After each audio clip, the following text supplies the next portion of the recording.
but I'd like to call the Scio Township Environmental Sustainability Task Force December 2nd meeting to order.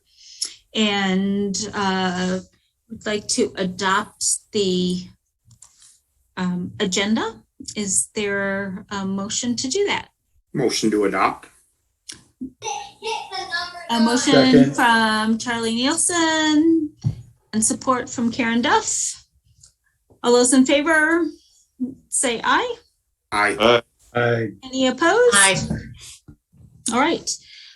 We don't have any communications and or correspondence, so we'll move to our presentations. And this evening, we're lucky to have both. I think Evan Pratt is here, and Harry from the Washtenaw County Water Resources, and we're going to kind of talk about rethinking what we have and planning for what we need.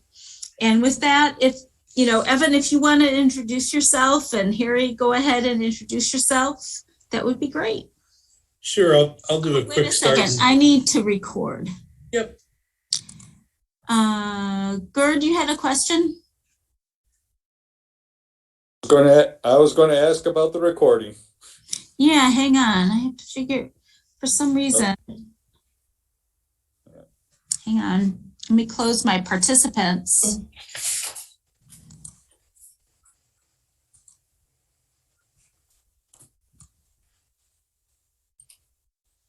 There we Recording go. In progress.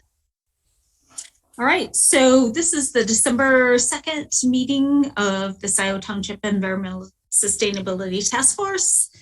Welcome, and we're moving to our presentations, and I'd like to welcome Harry Sheehan and Evan Pratt from the Washtenaw County Water Resources. Sure, so I'll just do a quick start. First, thanks for inviting us to come. We find that a lot of communities, it's certainly in vogue to be thinking about whether it's a carbon neutrality plan or climate action or sustainability plan. And a lot of folks get confused by those words. It sounds like you all have clarified what your mission is. The one thing we really appreciate is just the idea that we can set all the policy we want, but there are things in our physical environment that no matter what our policies are, we're already kind of behind the eight ball. So Harry will certainly talk a little bit about what our office has been doing since 2014 to provide a lot more resiliency to new developments. But as I was telling Jan when we sat down and had a little preparation talk, an observation I had in just the master planning process in different communities is it all sounds good. The only problem is you have all the buildings that are already built when you do your master plan. So it's going to be a long time before it looks like what your master plan says because there's a lot of retrofitting to do. So I'll leave it at that because Harry's a little more concise with words. My final remark would just be really thank you all for taking the time to work on this. This is extremely important work. And this is how things get done with groups of people who are thinking about and seeking, improvement over the status quo, especially when we've got all these swirling forces around us. So I'll turn it to Harry and I'll save it for any questions later. Okay, thanks, Evan. And Jan, I assume I can just share my screen and go through the presentation that way. Is that right? So you're okay, great. So I'll introduce myself. My name is Harry Sheehan. I've had two careers. One is a forester, and this one here in natural resources and water resources. I went to University of Michigan for my graduate degree. That's how I landed here. I'm on the sustainability committee at my church, so I kind of have a handle on some of the things you're dealing with on a very small scale, on a site-specific scale, and some of the conversations that might be going on. But I am the environmental guy, and Evan is the engineer who can take some of the more complex questions and distill them down a little better than I can. But I'm more of the big picture, coming at it from a natural resources side. And I'll take Evan's challenge to try to be concise and try to get us through I tend to have lots of slides with no words. So there's a lot of slides, but I tend to rip through them pretty quickly. So I will try to share screen 2 and let me know if you see one of the sister lakes in Saginaw Forest. Yeah. All right. So we'll move right into it. Get on that. Okay. So one thing I find fascinating about Scio Township and Honey Creek is how they overlap. I recognize this way back when I worked at the Watershed Council, the Huron River Watershed Council. Honey Creek is the main watershed in Scio Township. Scio Township kind of overlaps it pretty well. Other than the direct drainage to the Huron River, there's just a little tiny bit that drains into Mill Creek here. But most of the water in Scio Township drains to Honey Creek. And I think what's even more fascinating for me is most of the water in Honey Creek is in Scio Township. So as Scio Township goes, so does Honey Creek in the future. We don't have a ton of county drains in Scio Township. There's a little bit more of an extensive network. These blue lines south of I-94, we have a little bit, the wing drain and some up north in Scio Township. And then we have some stormwater basins, which is some of the easement in orange that you'll see. So we share jurisdiction of, in terms of review and development, we share jurisdiction because some of it comes to us, but some of it comes directly to you. And the actual jurisdiction of the creek, Honey Creek portions that are not county drain are waters of the state. And that's just, a regulatory thing. They're not out there. They don't treat that creek as an asset in terms of owning and operating it and maintaining it and being proactive about it. Okay, so I'm going to go through kind of the development of stormwater management in Washtenaw County, which largely mirrors what's been going on in Scio Township because we've kind of been working hand in hand with how we manage stormwater. And we're talking about the water that falls outside the house and goes either into a swale or roadside ditch into Honey Creek and the Huron River, or in the Seward or the curb and gutter area, goes into the curb drains, which also go directly to Honey Creek and the Huron River. They don't go to a wastewater treatment plant. We're not talking about the water that goes into the house or the water that leaves the house through the plumbing. So beginning in 1837, Michigan as a state, the next 150 years, the stormwater management technique of choice was to drain it as quickly as possible away from where you were. And this is where we got a lot of, wherever you dig, you'll find clay drain tile. And that's the reason why. Michigan was a pretty wet state.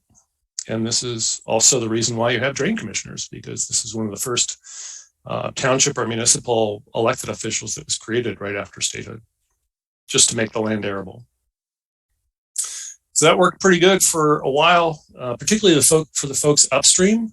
For the folks downstream, it worked a little less well, particularly as we went to a more automotive society in the 1940s after World War II, where auto ownership and suburbs started to grow. You had a lot more impervious surface, and that drained to the creeks, and there you go. So you have these pinch points downstream where you have flooding. And the turning point was really 1968 when we had the flooding in the Huron River where a couple of dams burst. So in the late 70s, we started to have stormwater requirements for new development to hold back water for a little while. So the intent was to create a holding pond or an area and to have some kind of constriction. So you think of a full bathtub with a small drain plug in the bottom. It takes a little while for that water to go out, and it allows for some of the storm to pass by, and so that the water doesn't head downstream all at once. And that worked pretty good. That was better than nothing. So they weren't pretty, but they were functional. After about 20 years of this, we realized they don't really treat for water quality. So great for protecting for downstream flooding. Small storms, most common storms, day-to-day storms, pass right through them. And after the 1970s and the Clean Water Act, and we started cleaning up wastewater treatment plants and factories and really clamping down on what was being piped into our waterways, the rivers and lakes were cleaned up dramatically, but they were still not good enough for recreation, for fishing, for swimming in many places. And that was because of this landscape pollution. It's called non-point source runoff, and it's basically all the stuff that we leave on the landscape that washes out after just little storms, a few tenths of an inch, a half an inch rainstorm. So we have, it's kind of like pollen. It's everywhere, and the longer you go in the day, the more you're consuming. And it's all over the landscape. So you can imagine when it rains, it's all washed off at once. So you have road grit and pet waste and animal, urban wildlife, and you can, in the agricultural areas, transition this to cattle and herds that are in the creek, manure spreading, spreading of wastewater solids onto agricultural areas. There's a whole category of pollutants that run off the landscape. Car oils, transmission fluids, all kinds of metals that come for your brakes and parts of your car. And, the big one over the landscape are phosphorus, nutrients, fertilizer, pesticides, herbicides, those sorts of chemicals. So little by little, this grows on the landscape. And here's an example of the biggest problem that we have from the non-point source standpoint, and that's phosphorus. Phosphorus is a nutrient that attaches to particles. So anytime where you have sediment, you have phosphorus. And that comes just from the landscape or from soil erosion in new construction. And you can kind of see it everywhere. And then when it rains, it all gets multiplied. So you take 800 square miles of the Huron River Watershed Council, or in this case, the Grand River on the west side of the state, and you have lots and lots of this sediment heading into your downstream waterways. And the Western Lake Erie Basin, that results in these algae blooms that we all know and love. And, Toledo knows them even more closely. They got in the drinking water in, I think, 2014, shut the plant down, drinking water plant down for a few days. So a pause here to say a calming few words that the Huron River is one of the cleanest rivers in the state, particularly in an urban area in the state. It is the cleanest river in Southeast Michigan. We have our problems. We have dioxin, we have PFAS threats. But basically, if it hasn't rained in the last 24 to 48 hours, it's a safe river to go swimming in, let your dog in, go kayaking, canoeing, fishing, what have you.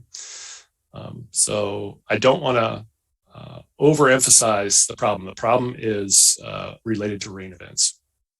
And since the water in the river is flowing, it cleans out pretty quickly. So in 1994, to deal with this water quality problem, we changed the rules to hold back small storms too. So this is what you've seen for the last, so for about the 20-year period where there was a lot of development between the 1995 and 2015. This is your typical average stormwater basin that you would see inside a township. You have an area where water is held back and it's controlled by an outlet that, without getting into too much detail, it's a vertical pipe, and it has a few holes on the bottom and a few more in the middle and a few more on the top, so that as you get bigger and bigger storms, you have more holes for that water to go through. So each storm is held back until it overflows. And you can kind of see that in where the more frequent flashy storms come in. Okay, so that takes us into the 2000s, and we had one more thing to deal with, and that's the volume of runoff. So everything so far was just holding back how quickly water heads downstream.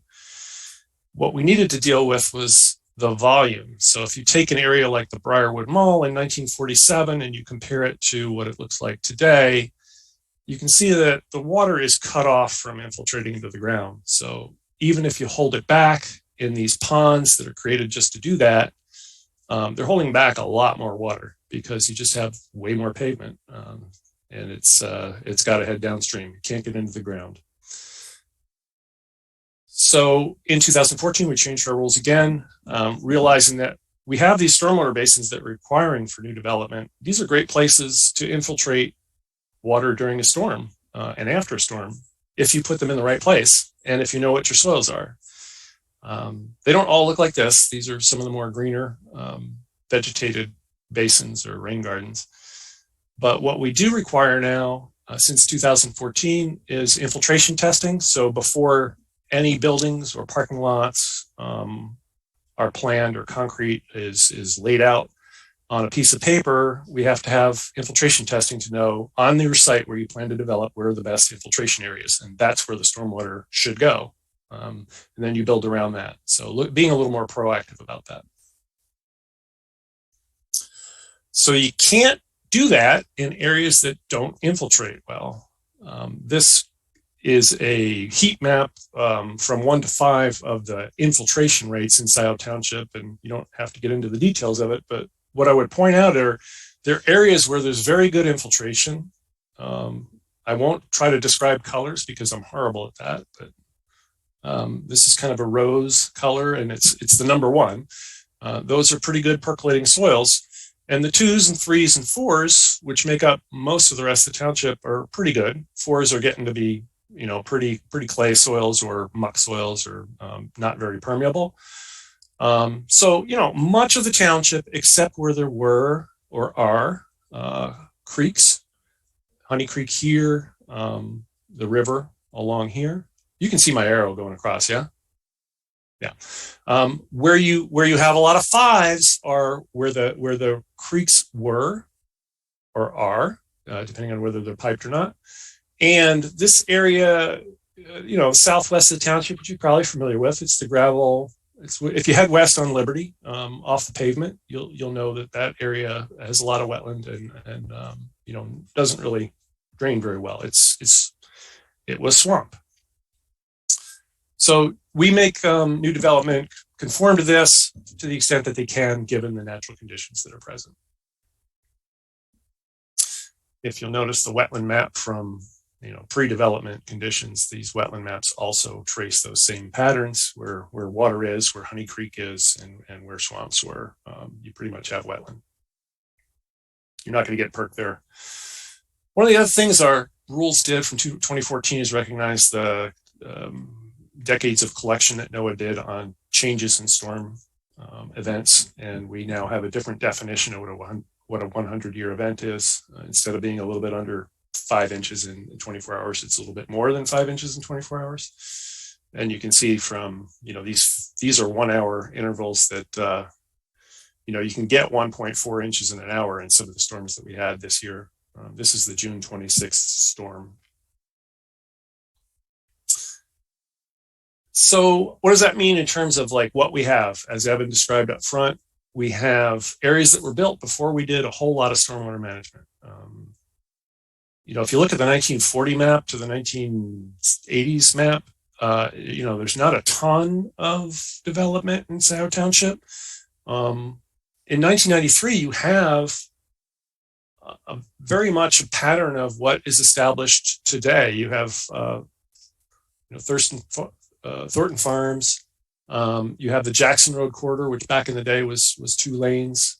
You have that area on Pratt Road, and you have the areas in and around Dexter and in and around Ann Arbor where there was already growth in the mid-90s. You don't have the polo fields. I'm sorry, you have Scio Farms, but not Thornton Farms. And a lot more of the individual lots that were on all these other corridors. You can move forward to 2020, and then you see, some of you see everything that's there now. So the imperviousness has increased, particularly in this area here along Jackson, and this section here around Dexter, and out here, right? So you have lots of places that were built before there was much stormwater management at all.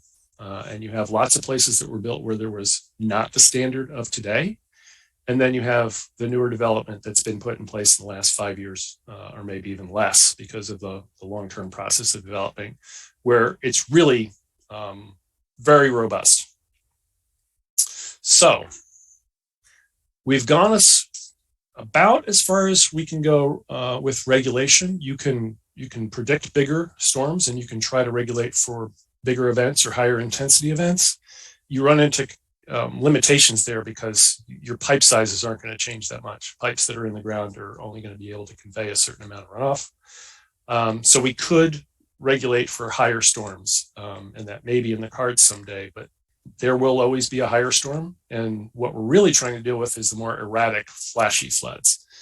What you can do is work with folks that have a high premium on square footage, like this one on South Main Street in Ann Arbor, where they basically met their stormwater standards without having any stormwater detention. They put it all in the landscape. Everything from the rooftop, from all these concrete concourse in the recreation area, all goes into the landscape itself, into landscape beds and wells.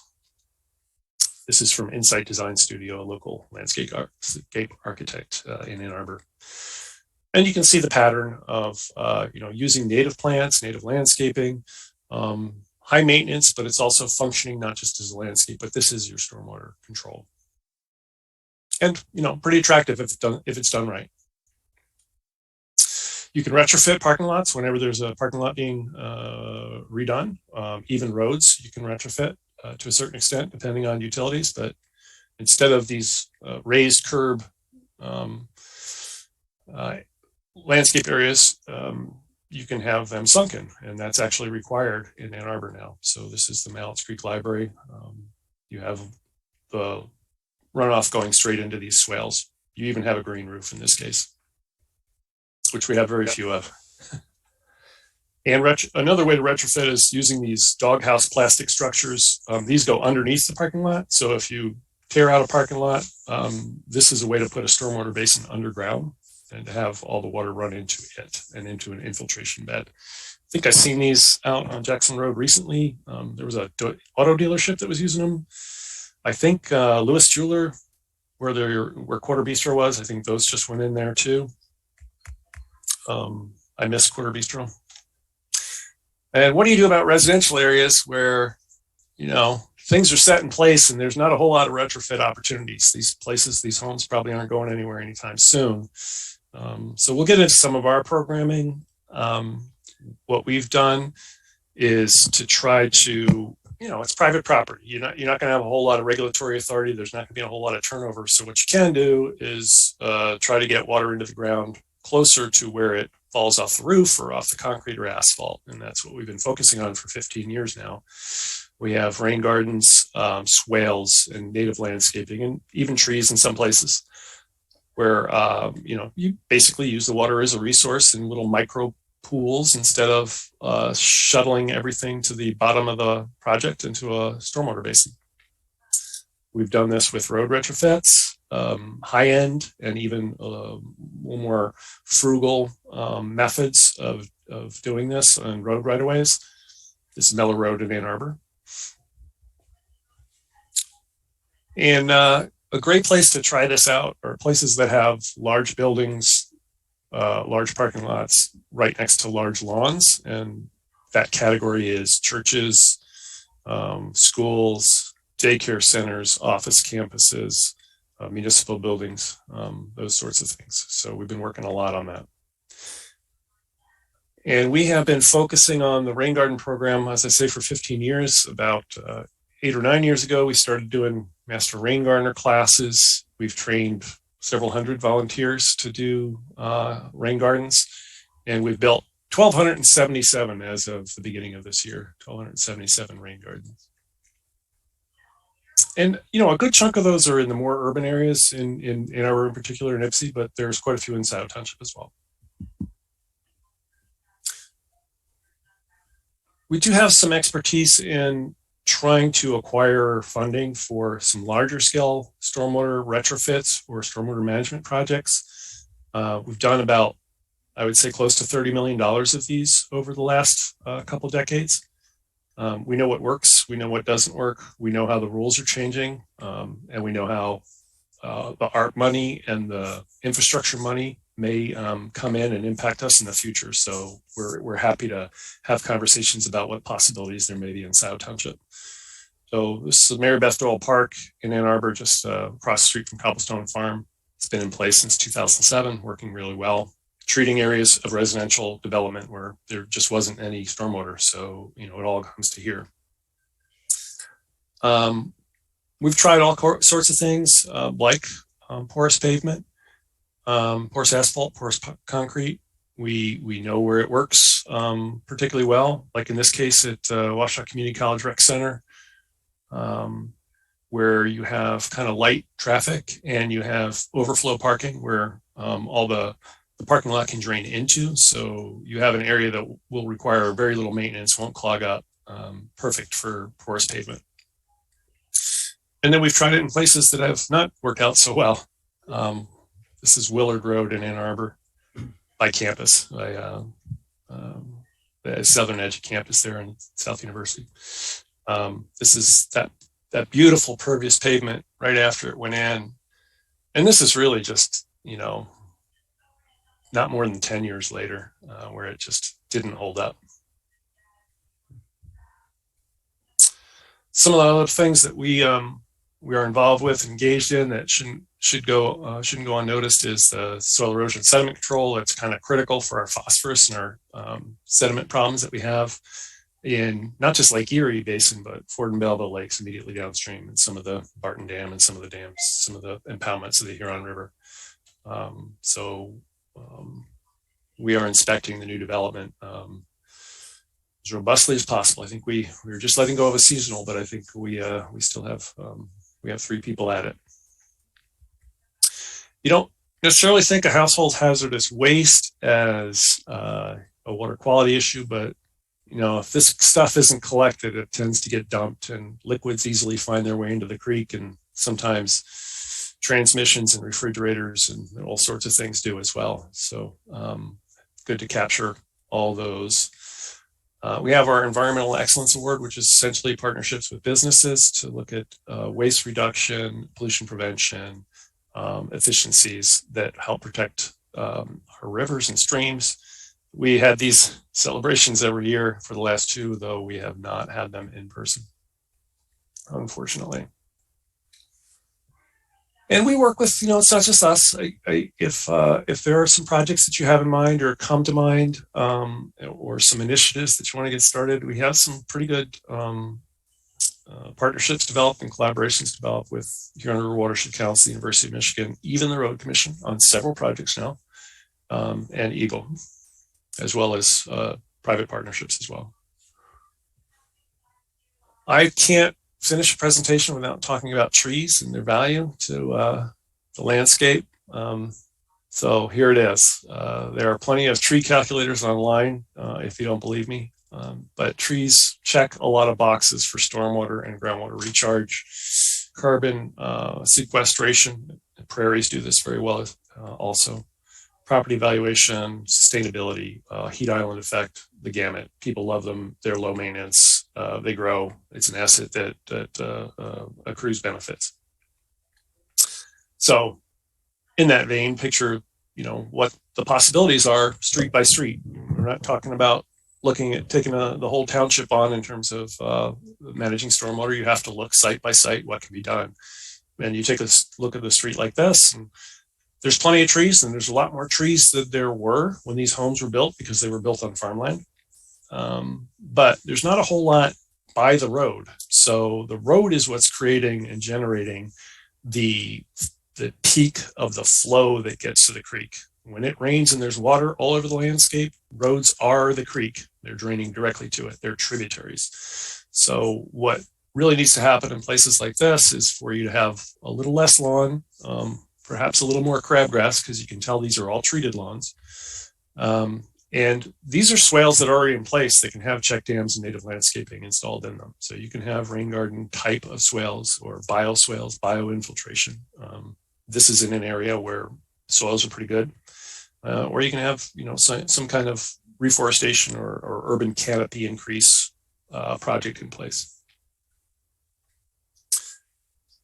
Even though there's lots of swamp and lots of wet areas in Scio Township, this is the Michigan Natural Resource Inventory map of the landscape of Scio Township in 1800s with Jackson with I-94 here and Jackson Road. This here is Zeeb. So Zeeb and Jackson are pretty much right in the middle of the map. And other than these wet prairies down here, again, in those areas where the soils didn't perk, and some hardwood swamp, everything else is oak. Pretty much everything else was oak forest. So I think if you look at an aerial of Scio Township, you have pretty good canopy in many places, not so much in others, but the potential is there. That's the native cover. And I like to think of, you think of areas like on the East Coast where trees grow so fast that it's hard to keep them out of the landscape picture or out of the master plan picture. You look at places like Connecticut, even though they're highly densely populated, there's a higher percentage of tree canopy in those states than there are in many states that you would think of more natural and pristine and preserved.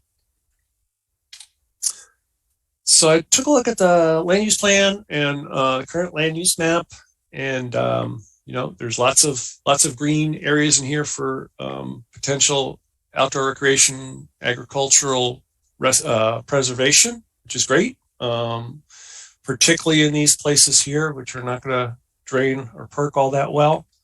And then you have your urban corridor around here, and a little bit around the city of Dexter, single family homes. If you compare that to the future land use plan, again, this is where most of in the sewer service area. This is where most of this is the newest high density residential looks like that hasn't already been somewhat developed. There's a block there, and your office, commercial, retail, mixed use is all in this corridor. If you'll notice, that's where Honey Creek is.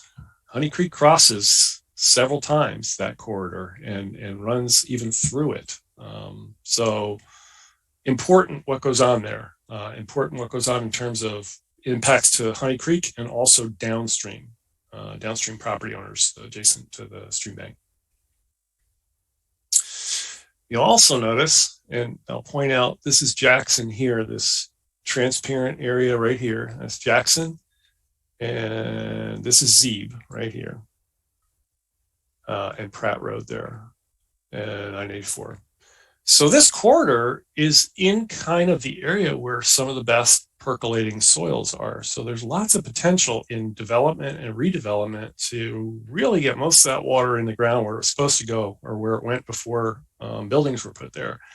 And even potential to retrofit I-94 and Jackson Road, which really don't have any stormwater detention. So there's a lot of water piped directly to Honey Creek just from those two roadways. These are not easy asks. These are not tasks that are easily done, but certainly over time could be accomplished. I think one of the things we wanted to get to was flood resilience, and I think there's different types of floods, and we could have a presentation on each type of flood that there may be, or each type of flooding problem that we see. I'll just mention, and we can get into that in questions, which are coming up soon.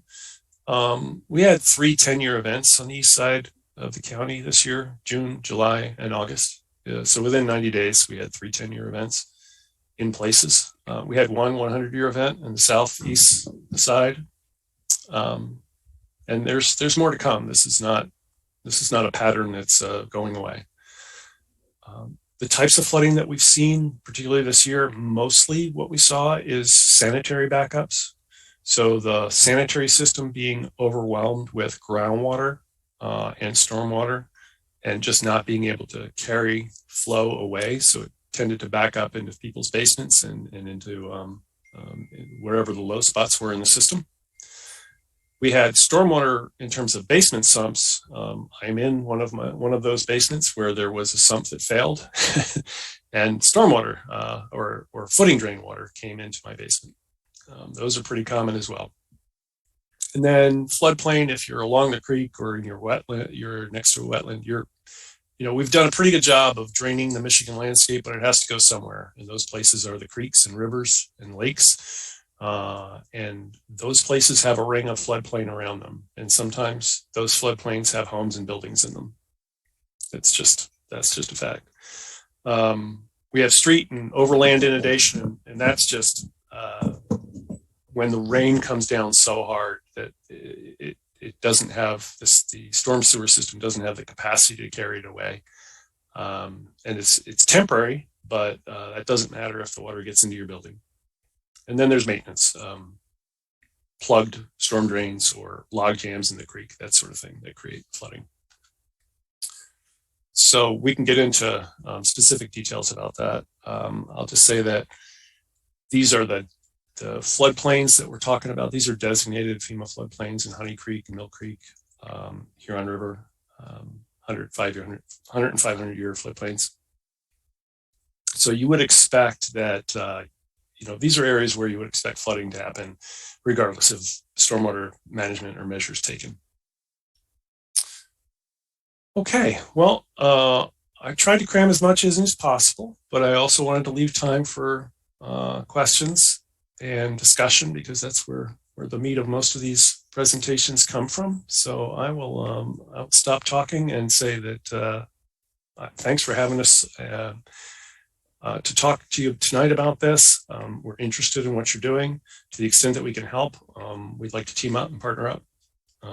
We have some folks that are working on asset management and rain gardens and green infrastructure in many townships in Washtenaw County. And I know we've done some work with you in the past, but if there's a possibility for a project that you have in mind or an area to focus on or some grant money to chase, we'd be happy to talk about that.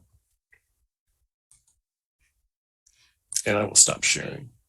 Thank you very much. And I know, Janine, you had your hand up. I just want to make sure I have a couple of dates correct because I think they're key. One was 2014 is when you enacted like infiltration standards. If you go back again, what was the date that that we started stormwater management in site plans? Stormwater management from our office happened in the late 70s. I don't know the exact date of those rules, but it was I believe it was 1979. And what one thing is out of that though is just because our office has rules, those don't automatically apply to communities. Janice Bodrin worked with a lot of communities in the 80s and into the early 90s to have the zoning ordinance adopt a clause, much like Scio Township has today, that says, hey, if there's going to be shared drainage infrastructure, that's got to go through the Water Resources Office. But Scio, quite honestly, was a fairly late adopter, and there was a reasonably long period of time where those didn't always come to our office, even after the zoning ordinance had it in there. That has not been the case the entire time that I've been here. Although I would get a phone call once in a while, we would sort things out. Bryce was very good about making sure that the phone calls didn't even come. So it's been really good lately. And really the reason for that is by the late 90s, a lot of developments were experiencing recurring problems with flooding that were really just based on either design, construction, or field changes that were just part of the whole growing pains of communities with growth pressures. I didn't mention a lot of my career was working with municipal governments on essentially tidying up the development process so people didn't get left holding the bag. But like Country French Estates and gosh, I can't remember any names off the top of my head. The one where Roy Townsend lives had some problems. And I think eventually at some point the township board realized that giving a developer a break so the developer could make more money and the township could get more phone calls didn't really make much sense. So it's for the last 10, 12 years, certainly everything that's come in has gone through our office. And I think there was a period where maybe only 75% of the stuff in the 90s was coming through. And I just don't know the date when Scio actually put it in Scio's ordinance, which is probably most relevant to your question, Jan. Right. So finding out when that was, because I think the whole, concept is, okay, we have certain regulations now, the infiltration, all of that piece is great, but it's really looking at all the things that aren't regulated. And today, single family homes are not regulated. So part of that is an education piece, an outreach piece to make sure people understand water quality and the watershed as a whole. But I don't want to dominate because I know, Janine, you had some questions. Well, I was actually just curious about something I saw on one of the maps that Harry showed. Maybe it was the tree map, but it's probably not a very relevant question because it just looked like a body of water that I don't think is still there, which was like kind of right below Peters Road, which is where I live.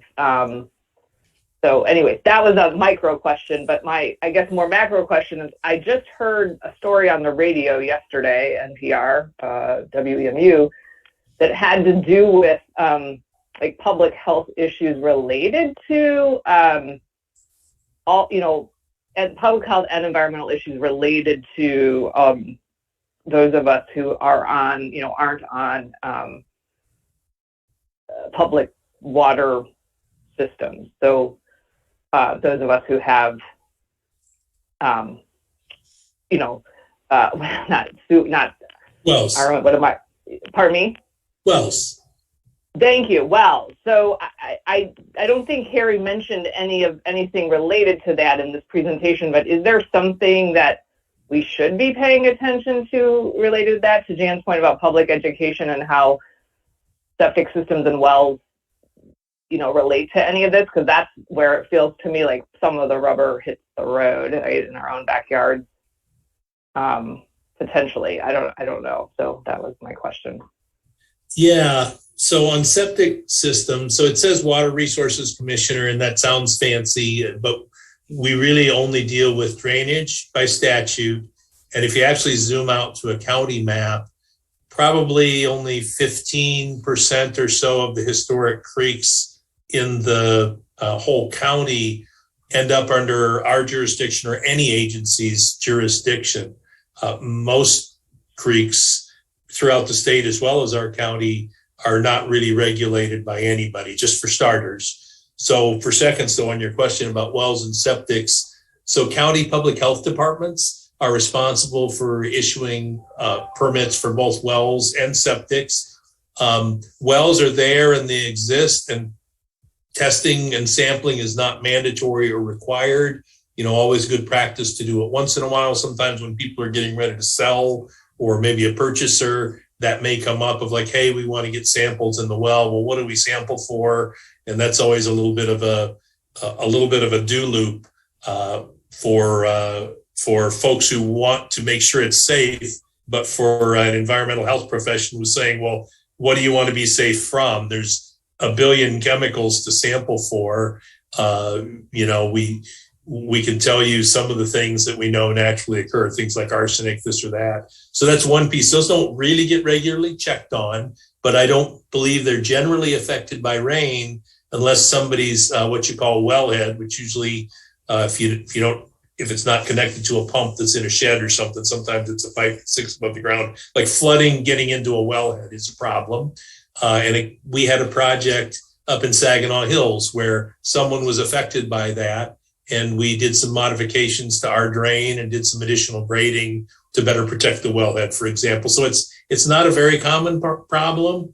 It became a big problem in the Midland area when those dams burst and a lot of water went all over everywhere. It affected a lot of wells and septics.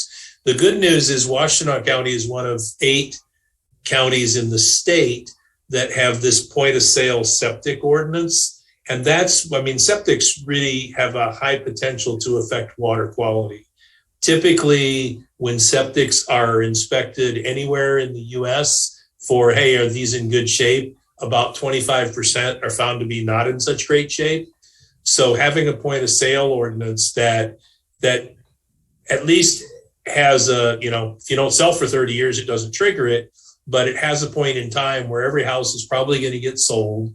And what's nice about it is it's not really out of pocket for anybody, whether the seller or the buyer has to pay for it.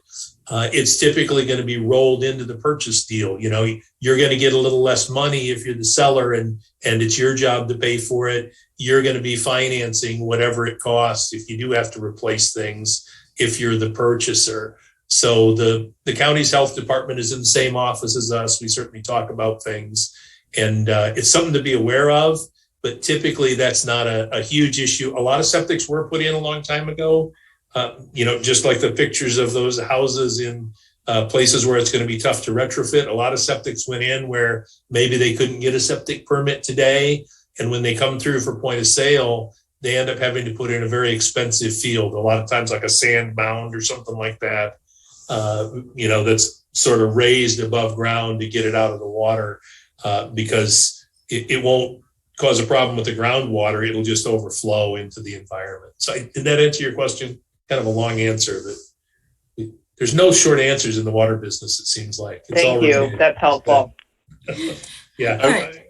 I would say that I would add that, this non-point source, this landscape pollution of which septic failures are part of, that's the biggest source of water pollution in the country and in the county and in the Huron River.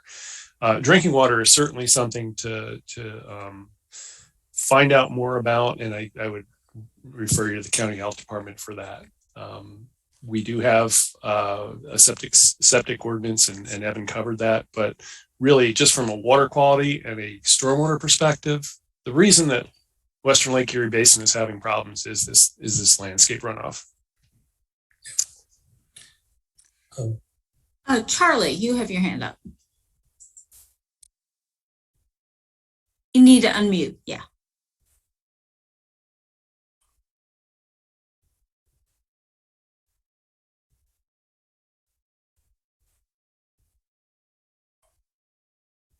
It sounds like he's having problems. You're still muted.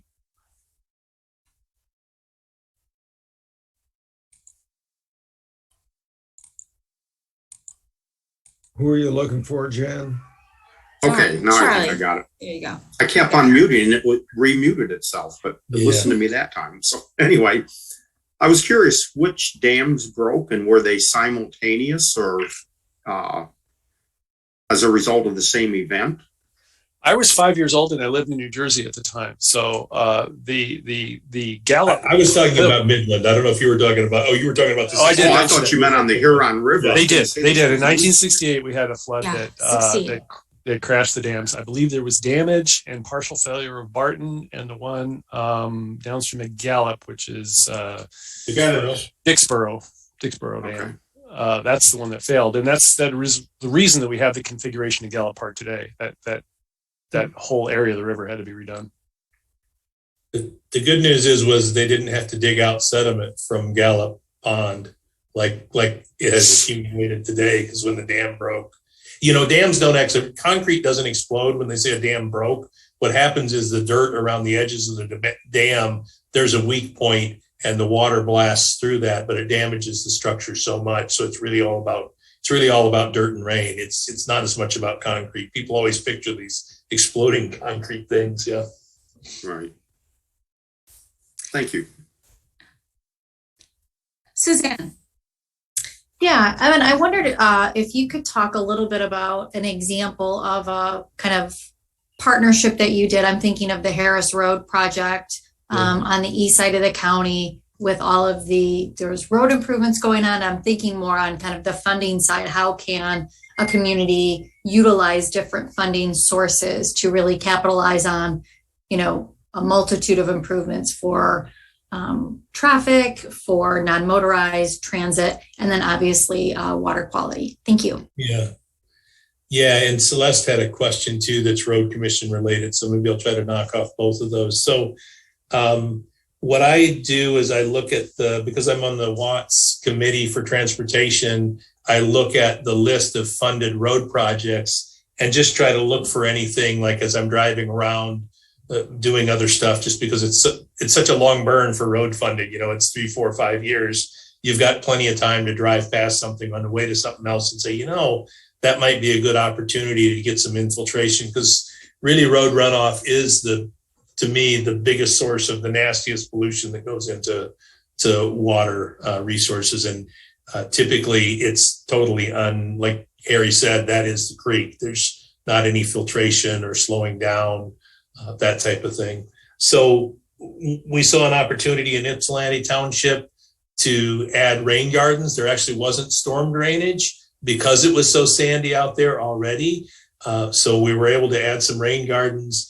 The source of the funding is it's actually eligible for federal funding if there's any federal aid. So 80% of the typical federal aid project is funded with federal dollars. There has to be a 20% match for whatever's eligible. So that would apply to the stormwater system if it's got infiltration or if it's got pipes, as well as all the asphalt and all that stuff. So that was the funding source up front. However, you still need to have a funding source for maintenance. Just like with the developments, you can't just put these things in and expect them to have no maintenance for all of eternity. So the long-term maintenance is funded by establishing those rain gardens. We basically are in the process of linking them to an adjacent county drain. They're not all totally contiguous, but we can actually set up little points basically and say, hey, this is part of the county drain. And however that particular county drain is assessed out, that would be the funding source for long-term maintenance. And typically water assets, the O&M costs, because water assets typically last a lot longer than pavement assets, the O&M cost is typically a lot more than the capital cost of installation.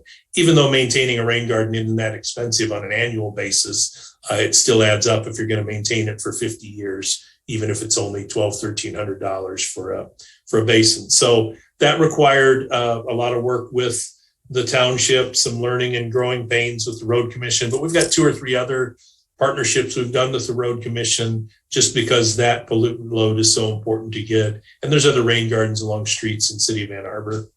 And then Celeste was asking about trees in the road commission.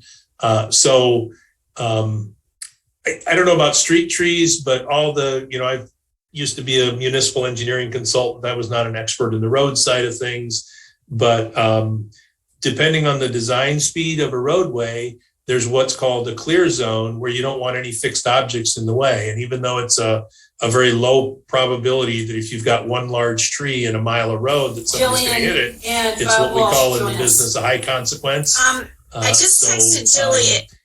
It's pretty much standard safety requirements, I guess I'd say, for road agencies to, when they do a project, they're basically obligated to get those fixed objects out of the way. They're obligated to bring things up to whatever the current standards are when they get in there and perform work on a project, particularly if you're receiving federal funding. It's not even like you're just doing liability management by bringing things up to standard. You're actually also required by the federal requirements of, if you're receiving this money, you have to do it our way, type of deal. So nobody likes it when the 300-year oak tree gets cut down. I don't like it, but certainly nobody likes it when the 3-inch trees that all got planted in the subdivision for whatever reason go. I know the road commission gets a hard time for that, and that's always a tough situation. We run into it too. We do a lot of woody debris removal along our drains, but we're not in areas that are as visible. But at the end of the day,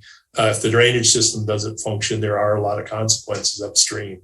So I think that covered. Oh, and Celeste was also asking about green roofs. So green roofs are good and helpful. They're helpful for cooling, but quite honestly, they don't provide a huge amount of benefit in a stormwater sense. Maybe they can hold back the first inch of rain for half-inch of rain for a while, or quarter-inch of rain for a while, but a lot of that water is still leaving the green roof. So some urbanized areas will give a little bit of credit for a green roof, but at the end of the day, they have a pretty limited capacity to really be a benefit. And from a cost point, that it's an awfully expensive way to manage your water. The standards that we have, one of the pitches we have for the developers, you can see it really well if you go out. We have a nice aerial shot that I should have given Harry because we use it in a lot of our presentations. The auto zone that got built next to where Running Fit used to be. Can't recall who the other tenants are in that little strip mall, just a little west of the Taco Bell there. The auto zone actually came in after our standards were passed, and their area of dealing with stormwater management is 100%. They're infiltrate 100%. The 100-year storm, they didn't have to put any detention in, and their area is about half of the surface area of the strip mall next door, and it's about the same size roof, about the same size parking lot.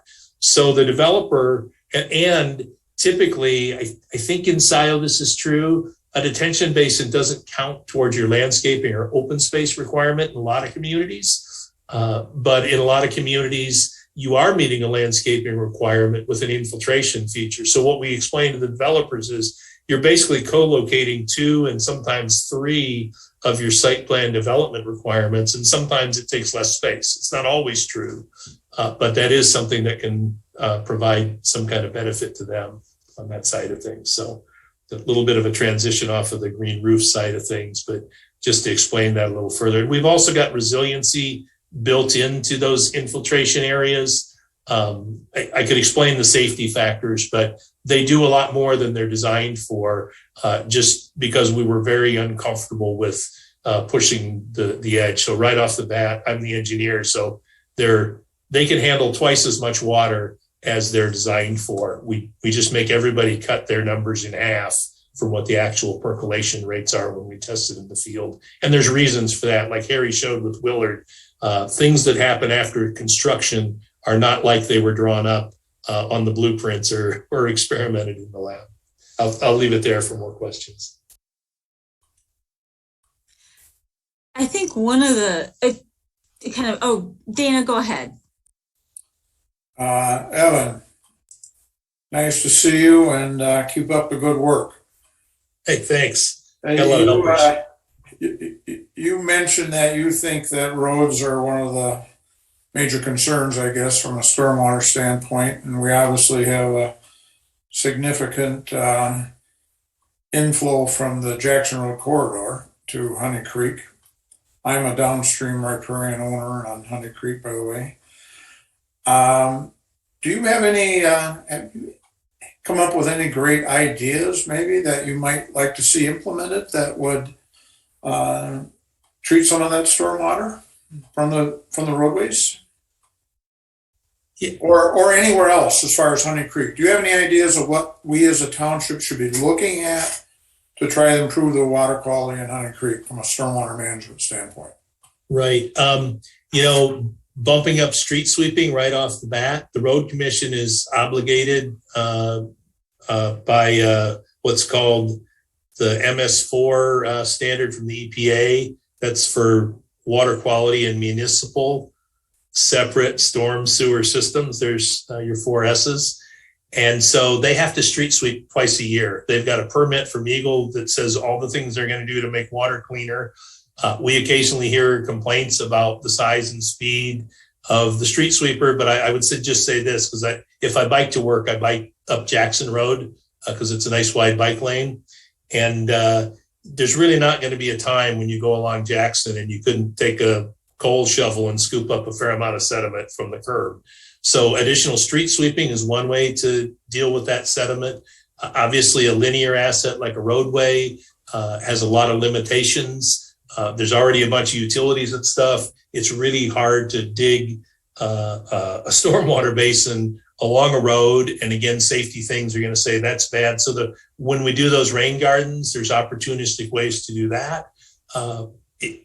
You have issues with the lay of the land, though. It's hard to get water off a road because typically a road is lower than the properties around it. So it's hard to site a rain garden in there.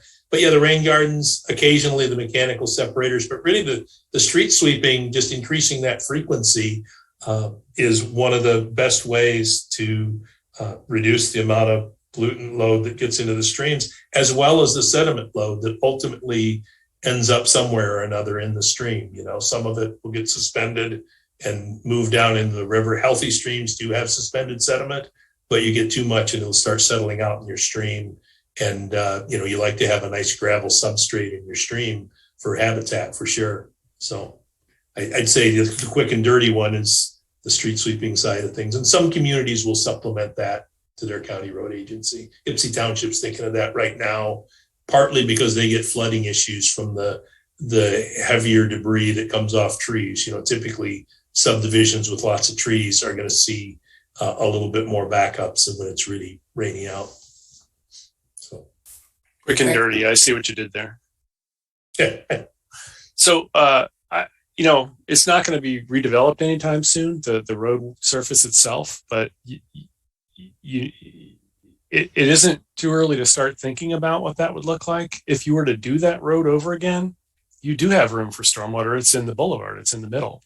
And that's all raised. You can have the same turf and tree here and shrub there landscape and just have it, you know, have it drain toward there or have the pipe in the middle, so that water running off the road and into the curb inlet goes into the storm sewer. It's really, really hard to do that in a retrofit, you know, experiment or exercise, but it's not impossible. And like Evan said, you know, the Harris Road and the stormwater that we did on Stadium Boulevard, all the way up and down Stadium Boulevard, that was all pretty much mostly federal funded, and included in the local area support. So, you know, even though you might be looking out 20, 30 years, that's something to look at. The same thing with the I-94 corridor. That's not piped, you know, it's just discharges from the roadway and it's pretty much in ditches after that. I think the Road Commission would be, and MDOT would be good partners if we came up with, you know, a quick survey of what's the low hanging fruit? Where are the ditches along I-94 that perhaps we could do a little bit of stormwater management? Because those are the two main sources for road runoff, probably in the township. Thank you. Sounds like a great idea. Suzanne, why don't you put something in chat? Go ahead. Oh, I was just commenting as a frequent transit user prior to the pandemic, trying to cross Jackson Road is it's a really interesting exercise in Frogger. As we, you know, try to make mid-block crossings along there that could just provide opportunities to include a little bit of the retrofitting, you know, within so many feet to kind of dip that down a little bit and see if there's a possibility of getting into that area. That was just my only idea. Yeah. And I don't want to, as an auditor, it's my kind of people. So, you know, I don't want to seem like overly optimistic or Pollyannish, but you know, when they did I-75 corridor, they retrofit stormwater into that. Not the world's best and not much, but they had to do it. I think my takeaways, two takeaways. One, the Jackson Road corridor, which is Scio's major corridor for densification, has high infiltration rates. That's awesome. Okay, then two, the second takeaway is we have an awful lot of development that doesn't come under jurisdiction, current jurisdiction or past jurisdiction. So part of that is how do we impact that? And that a lot of that is through education and really, you know, the master rain gardeners programs, all of that piece, because we have, as a planning commission, I can't tell you how many homeowners and subdivisions come to us and say, we have flooding, we have whatever. Well, that is because a lot of that development never was regulated. And how do you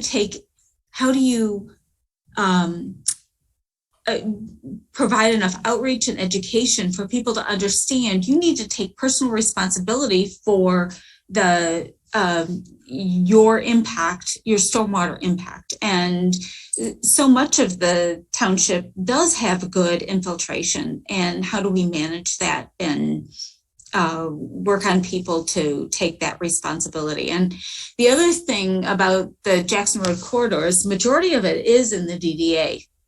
And so how do we partner with the DDA to look at some of those capital improvements? They can't pay for additional street sweeping because it's not capital. If we created a biz district, they could do that. So, you know, thinking about some of those things would be, I think, interesting. You know, and Harry and I will grumble a lot that the approach from Eagle is often a regulatory approach, and it's just, you're not going to get there with sticks on the types of things we're talking about. So one carrot that Pittsfield approached us about last year was their board set aside $100,000. I'll call it a match program. I don't remember the details of it, but it's probably easy enough to latch onto.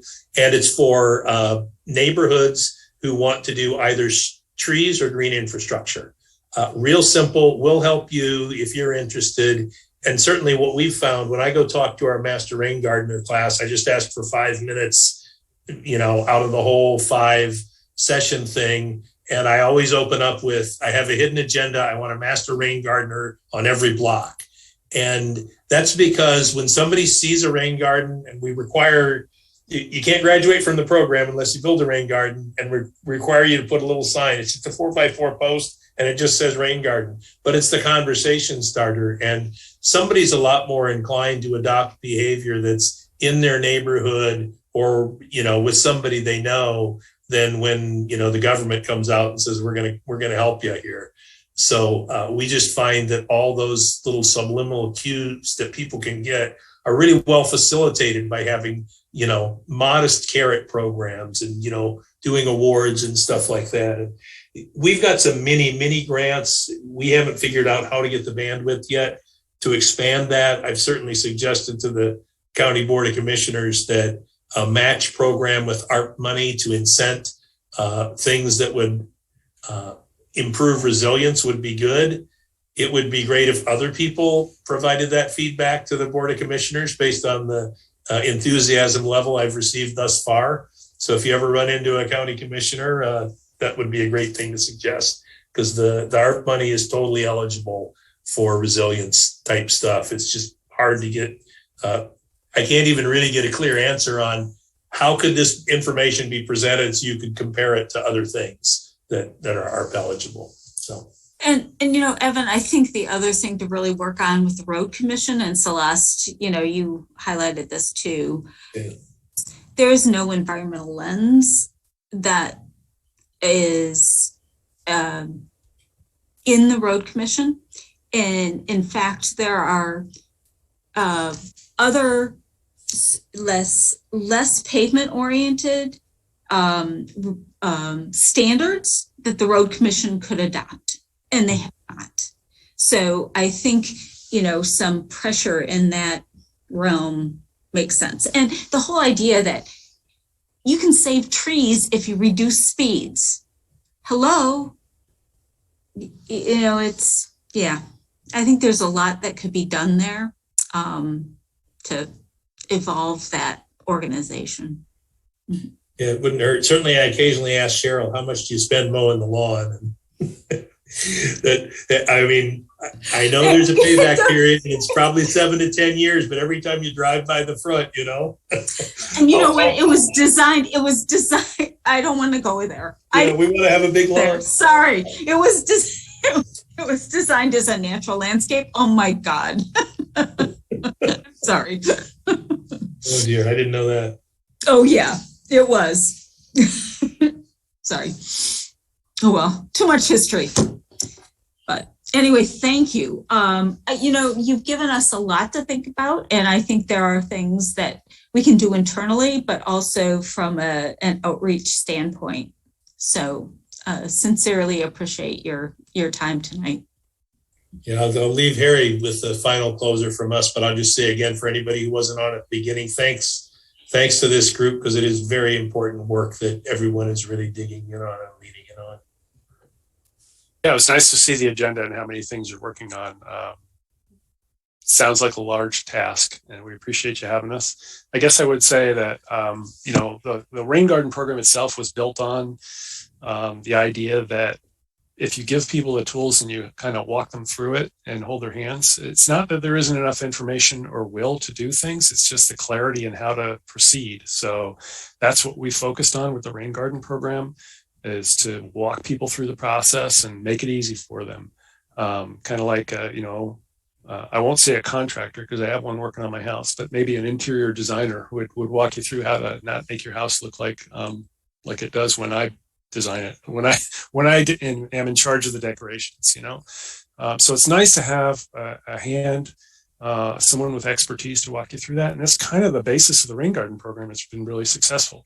Right after it floods is probably not the best time to hit people up, but if there is a project going in and you can kind of dovetail that project with a push to do rain gardens or green infrastructure on that street or in that neighborhood, that has been really successful to do targeted outreach like that. People are willing to participate. It might not be the person in charge of the HOA, but it might be someone in that HOA. And we're never going to, retrofit neighborhoods that were built in 1969 to be completely as robust in terms of stormwater as what we have on a new development, but every little piece, every little bit counts. So even the road commission, you can, there's a lot of approaches to the road commission that we've tried over the years. And one of them is to make it easy for them to do stormwater. And we've done that at Harris, and we've done that at Carpenter Road, and not with the road commission, but with Pittsfield Township. We're about to do that on Packard. So it's possible. Anyway, is there probably anything more we can do with the roundabouts that they're putting in? Because obviously roundabouts, impervious, right? Yeah. And we're paving everything. We're increasing pavement with every. Yeah, I wouldn't start there. No, I wouldn't start there. No, the road commission reached out to us for that one on Wagner and South Church, and I looked at that and I was like, that's just really high maintenance. Lots of visibility, clearance issues. It's hard. Cul-de-sac maybe, but not roundabout. Same square footage. Just take pleasure in the roundabouts will cut your noxious emissions through reduced idling by upwards of 40-50%. So you got that. We'll work on. We'll keep on the lighting part. Then. Yeah, I would keep roundabouts in the same area as I would porous pavement. It's better to get the water off those and then find a place to treat it effectively than to actually do it in that location. Yep. Okay, I appreciate that. Anyone else have any closing questions? This has been awesome, and it's like 8:15, but sorry about that. Thank you. No, don't apologize. It's been great. Thank you very much. All right. Thanks for having us. Mm-hmm. Take care now. Okay. Thanks, guys. All right. Wow. That was good. Everyone think? Good? Yeah. It was awesome. Yeah. All right. So we're going to open it up right now for public comment. And so I think we do have a couple of, and Pam Boyd, please go ahead. Good evening.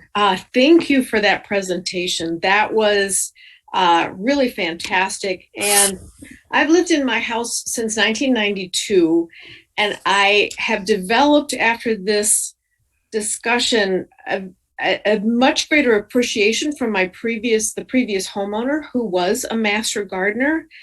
And we live on a corner with a very long rectangular lot. And she planted plants all along the ditch by the road. And we've never had a flooding issue, even in big rains, because it all goes to all those plants and trees. And I have a greater appreciation for her. And if I can find her address, I'm going to send her a note. So thank you for that presentation. It was really great. Thank you. Good. Thank you. Any other folks that have joined us tonight that would like to participate in public comment? We will have one after our discussion as well. Okay, great. All right, so if we could have, let's try and keep it to like a 3-minute update from each of the working groups. I'm going to actually kind of do the reverse since we keep doing the same progression, and start with climate resilience and emergency preparedness. So I think Andy and Gerd, you're here. Would one of you like to just give us a highlight? Hi there, how's everybody? Hope everyone's doing well. Gerd and I were able to meet today. We reviewed some data that Jan had sent us, community report for Washtenaw, and kind of tied that in with what we had done earlier. A couple things that we identified as things we're going to begin working on. County resources for emergency shelter type things, as well as local resources. We've looked at emergency shelters, schools, churches, township offices, and potentially the community building and Scio farms as places for shelters. We'd identified that wind, tornadoes, heat, and cold are our biggest threats. And if we can find places throughout the community, as described, we can potentially use those for at least shelters for short term to keep people safe. And then also Gerd is going to look towards a couple places he has contact with for if people have to stay for a bit longer, supplies, living supplies, food for those folks, that we can get to those places where they'd be that are affected. So again, to concentrate on wind and tornado, heat and cold, places for people to go, and supplies for them to live while we get recovered and back on their feet. Makes total sense. All right. Material and waste. Charlie, Okay. let's hear from your group. Can you hear me okay? Yes. Okay. So Bob has been continuing to try to see what the problems are with our GFL contract, but is having difficulty, unfortunately, getting that information from the township. But we are still working on that, and he's gonna be diligent about it. Jeff looked into establishing a compost program, and did find out the Ann Arbor Compost Center would be open to establish an account for the township. We could either pay them by the yard or by the ton. We did get some standard pricing on them for that. They accept yard waste and brush, food waste, and certified compostable materials. The second required part, though, is a way to get the materials to the compost center, because they do not offer a pickup service. One option is curbside service like Ann Arbor's. We have not started down that road yet, but we are going to make some inquiries. The other one is to hold a collection event, as they do in Lodi Township, for example. Tom Fitzgerald, who owns TDF2 Hauling, does this for Lodi Township. Every fourth Saturday from April through November, he brings a truck and trailer, and residents drop off their bagged or bundled yard waste. That costs them about $1,000 an event, though it varies depending on how much is collected, which tends to be 20 to 30 yards in the summer, but goes up to 60 or more in the fall. The caveat, though, is they do not take food waste, so it would be yard waste only. A20 has a reusable container project, because we're also thinking about that, kind of slightly off subject, that we can investigate on the possibility of expanding that into Scio Township. On the building material reuse side, I was not able to, at the time we had our last meeting, get contact with Recycle Ann Arbor, in particular culverts. I did note, though, on my last trip there, they had a lot of construction material there. So I did note that. I just paid a little more attention to it than I typically would. And we did have some discussion about the possibility of a township ordinance or some way that we could require developers and builders to make use of their excess material, to recycle it somehow as part of the permitting process. And it would seem they wouldn't have to go any further than right here in Scio Township if they utilize calverts. Karen looked into household item reuse. Those would be the thrift stores in the area, which is Restore Habitat for Humanity, Kiwanis, the Share House, and Westside Consignment. We realize Westside Consignment is sort of a different situation and doesn't really play into this, but no one thought of the ones that, other than them, the idea of a township-wide garage sale would actually be useful for them. Restore and Kiwanis would appreciate contact with larger businesses that are getting rid of floor display items that could be donated to them, which we thought was a cool idea.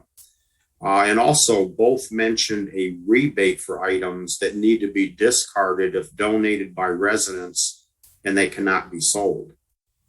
We are still going to, at some point, be investigating styrofoam and plastic bag usage, in particular minimizing usage and then recovering what is still used and increasing participation in that area. We're also interested in looking at wood recovery from tree removal. We're curious exactly what's typically done now, and is there a way that we can improve that and require developers and builders to participate, for example, when they're clearing trees. And then just an update from just this morning. In fact, I did get contact with Recycle Ann Arbor and have set up a meeting for next Thursday. And it turns out they are actually very excited to talk to us about any kind of collaboration that we can do. So I, of course, have a report on that once that meeting occurs. And I just want to turn over to Jeff so he could tell us how the turkey trot went, in particular the zero waste event portion of it. Thank you, Charlie. Mm-hmm. So, yeah, the turkey trot was held on schedule, 37 degrees and rain, but we had over 2,000 people show up to run the 5K. Turkey trotters are tough people. So we processed a total of 176 pounds of waste, which is actually down quite a bit from previous years. And that's because the attendance is normally about double this. So they capped it because of COVID and ordering shortages and things like that. So they had to cap the race at a lower attendance. But thanks to the use of compostable materials and careful material use, we got it down to 176 pounds of total waste. Total that went to the landfill, 7 ounces. No, sorry, 0.7 pounds. That's 11 ounces. I'm mixing that up. Anyway, less than a pound. So it's over a 99% recovery rate, which is pretty remarkable given that there are city trash cans all over Liberty Street between 4th and 5th and Main. And we had to police those and pull compostable cups out of the recycling bins and pull banana peels out of the trash and litter out of the bushes and everything else, but we did it. And so it was a good event. There is one more zero waste event this year in Scio Township, and that is December the 11th, the Holiday Hustle at Monument Park in downtown Dexter, 4 o'clock, 5K. I will be there. The Zero Waste Station crew will be there. So if you want to see it in action, there you go. That's awesome. Jeff, I have a question. Where do your compostables go? They go to one of two places. One would be the Ann Arbor Compost Center, and the other would be Tut Hill Farms in South Lyon. Both of them will accept anything that is certified compostable or is organic. In other words, food waste, even like meat and dairy and things like that, because it's a commercial composting operation.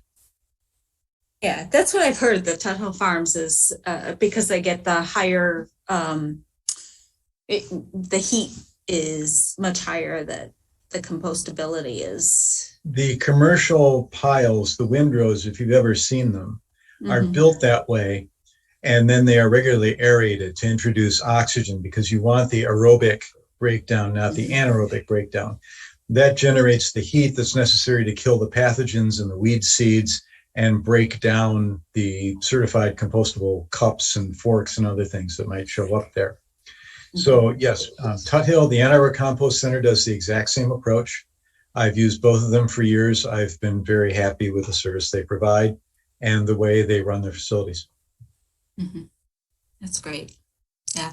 I don't know if any of you saw some of the feedback from the MRF opened, and it just like our composting feedback from, or not composting, but recycling feedback was plastic bags are the biggest issue. I thought what was interesting is at the MRF in Ann Arbor, they had people were trying to recycle Christmas lights. You know, like you bring out your Christmas lights, plug them in, they don't work, you throw them in the recycle bin. That's common, unfortunately. Yeah. Yep. It requires education. Don't do that. It will get tangled up in the machinery. There are certain collections. They will advertise, hey, we're collecting Christmas lights on such and such a date, but you have to put them in a special bin. Yeah. So if you call the recycle center, drop off, they should be able to tell you where to put them. Yeah. But don't put them in your curbside. Yes. Please. So anyway, I mean, a lot of this is, education. And, one of the things I was thinking about is how we can also promote zero waste events in Scio. I mean, we've got an expert here, right? In doing this. And so think about that. And we are slowly building our website as the environmental task force. So if you have some resources and so forth, any group has some resources and links that want to go to the website, if you can send them to me, we'll kind of put them in categories and so forth and hopefully make them more part of it. Janine, you had something in chat. Go ahead and. Sure. Yeah, just to build off of this great zero waste conversation, I shared a link to a website that's part of the First Unitarian Universalist Congregation's Climate Action Team's work, and we had a team from U of M do some research for us on zero waste, and they created a guide and a set of resources that might be useful to some other groups. So sharing that information. Awesome. Thank you. Yeah, that's great. I'll definitely look at it. Yeah. And pull it in, and if the materials and waste group can put it in put it into our files, that would be great. So let's go to transportation and mobility. Suzanne, do you want to speak Yes, up first? I will be very brief. So if people are not aware, AAATA is working on completing their long-range transportation plan. If you have not seen any of their presentations, I would strongly advise you to get on their website. I also reached out to WAVE. They just finished up some administrative reviews, internal. They are looking at electric vehicles. That's something that we've been focusing on. Currently, though, they just are not making the size buses for electrification that the WAVE currently owns. Additionally, they don't have a garage to store any of their vehicles. So there's a lot of long-term capital needs that is needed for the WAVE. And then that really works in tandem with what the ride is planning for long-term. I did get an update from the DDA on the bus shelters. Those have been purchased. They're actually in storage. They're getting installed this spring. Yay. Good job, DDA. And that is really my transportation update, except for one little thing. The new IIJA bill does have an electric vehicle kind of provision. It would be kind of competitive based. So that's exciting. I don't know if there's going to be a direct allocation to Michigan at this time, but I will be digging into that over the next couple of weeks. So that's the transportation piece from my side. Kathy, back to you. Yes. I'm reporting, first of all, just Chris was unable to be here tonight, and he sent a message of what he would like to say. He wanted to let everyone know that he has reached out to both fire department and water and sewer departments. Both are interested in purchasing 2 all-electric Ford F-150 Lightnings. Unclear if they'll be able to get delivery by summer. So that's an issue. He's got a lot more detail than that, but just in brief. And he says he was going to be reaching out to the DTE Fleet Program contact next week to learn how we can fit this fleet electrification initiative into their programs.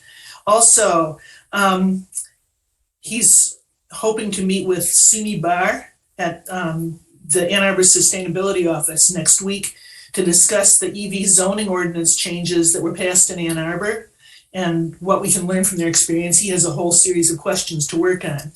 And in the meantime, what I've been working on mainly is putting together just a big database of information. In particular, I found an organization I kept getting referred to.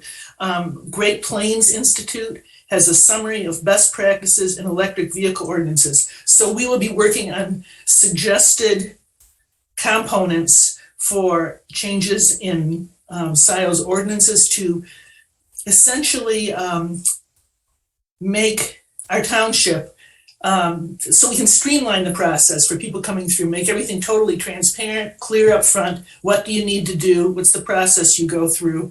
Get it all into ordinance form. And yeah, we'll be working on that over the next couple of months, I think, strongly. Beyond that, yeah, that pretty much covers what we've been working on so far. Sounds great. All right, natural ecosystems and sustainable food systems.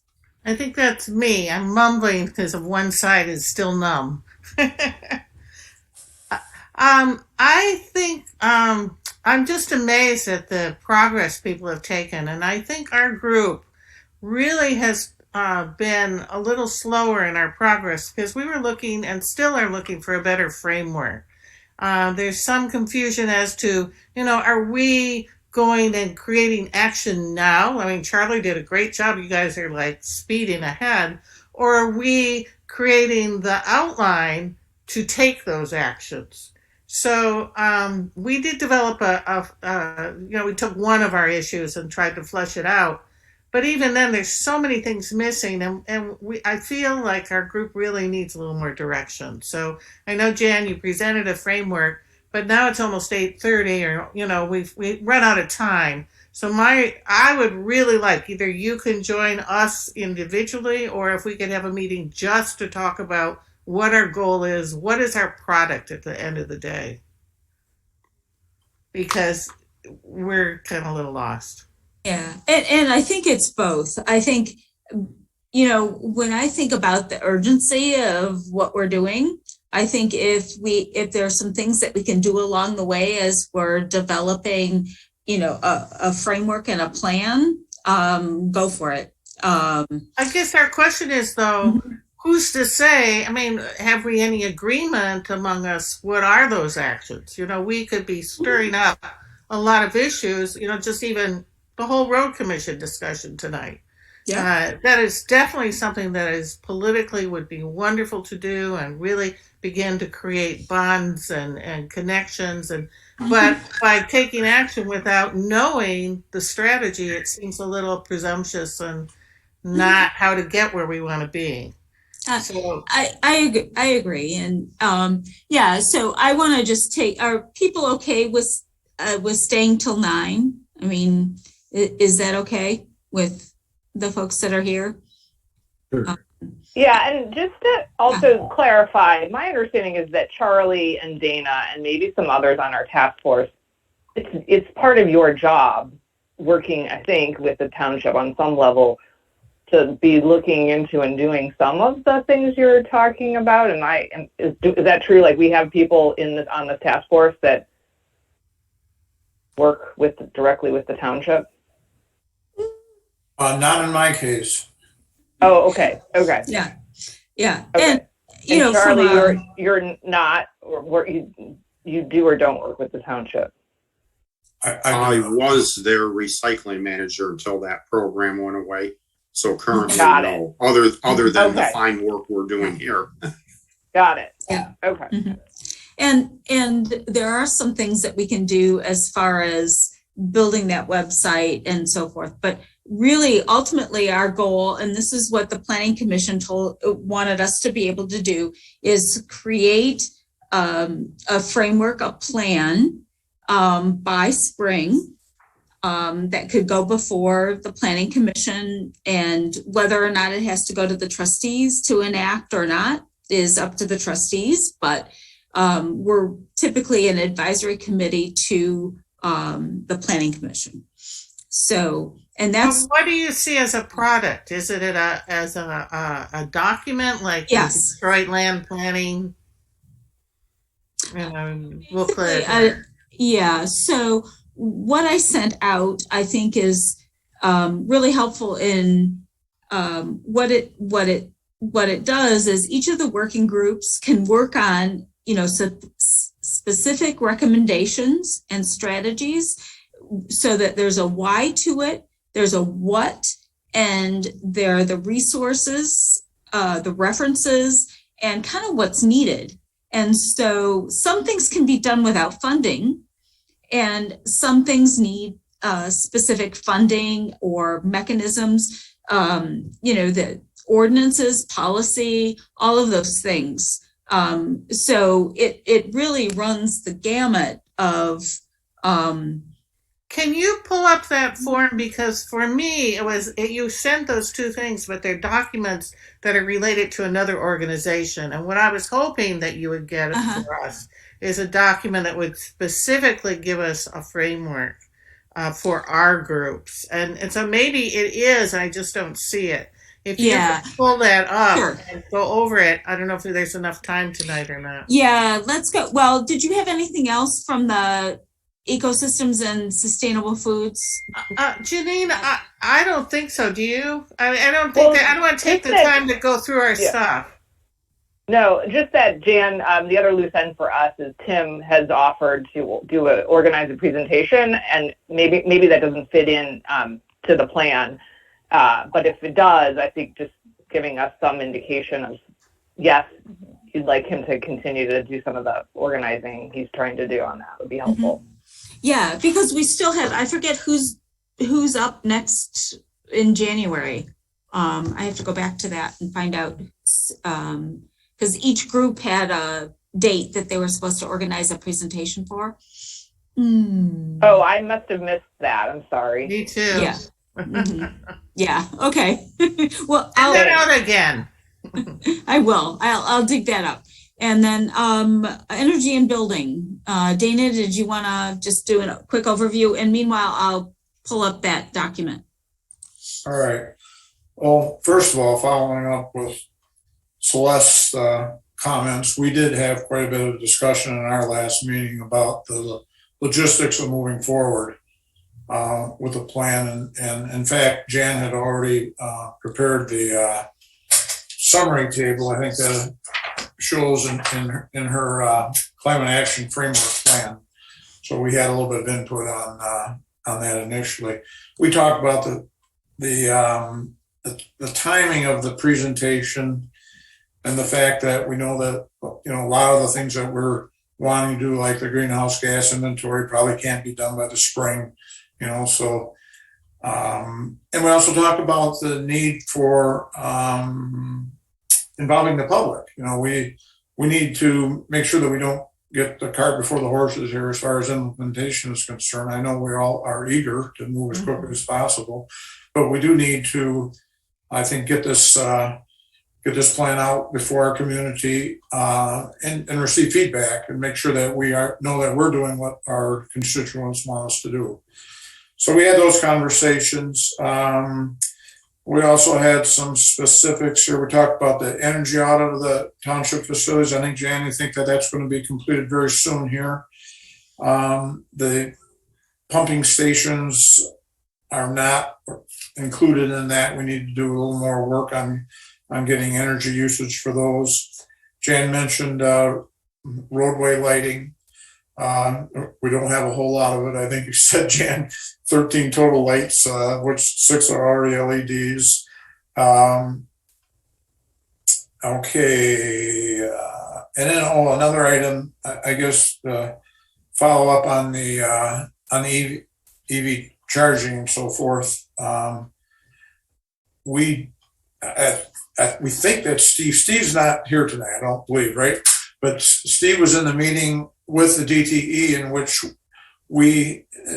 he kind of committed to contacting DTE on this fleet vehicle maintenance program. So he may already have started that process. So you may want to coordinate with Steve before you contact DTE. So, we're not getting them mixed up a bit. What else? We talk a lot about coordination with other entities, surrounding townships and cities and county and state. And we want to do some more background research with all these organizations to see where they are and how we can work together. And I think some of that work probably has already started. So we just need to get our feet on the ground here and figure out where we are. And I guess, as my minutes indicated, we had 4 different meetings with Detroit Edison, virtual meetings, one on EV, one on energy efficiency, one on the Michigan Green Power, and one on the solar renewable program. They're all very informative. And Edison is, interestingly enough, quite far along on doing massive solar arrays throughout the state in anticipation of meeting their 50% renewable energy guideline by 2030. One of the things that comes to my mind, and I personally am interested in this because I'm at the end of my useful life on my home HVAC, my roof, and my vehicle. So I can be looking at all these things. So I look at that and I say, does it make sense for me personally to undertake these tasks as opposed to investing in DTE's green energy program or so forth? So I haven't worked my way through that yet, but I am digging into it in more depth, and I find it very interesting and fascinating. So I think that's about it. Okay. I have a lot of factoids. I won't bore anybody with any of them. Yeah, and to let you know, Mary Gillis at the township is working on, we're going to do a short piece in the winter newsletter, and that'll be combined with an upgrade to our website to try and drive people to that. And so if there are some specific resources and so forth that the different groups want to make sure that people know about, we can put those together and put those on the website. So if there are certain recycling pieces, the master gardening programs, etc., we want to make those available on our section of the website. But anyway, let's go to the framework. So what I wanted to do was, and this is the beginning of sort of the document that we would create. And so the part of it is, why are we here? Why are we doing this? And so this is a little piece about why we need to become carbon neutral, basically, right? So, Jan, that's one of the first questions we had.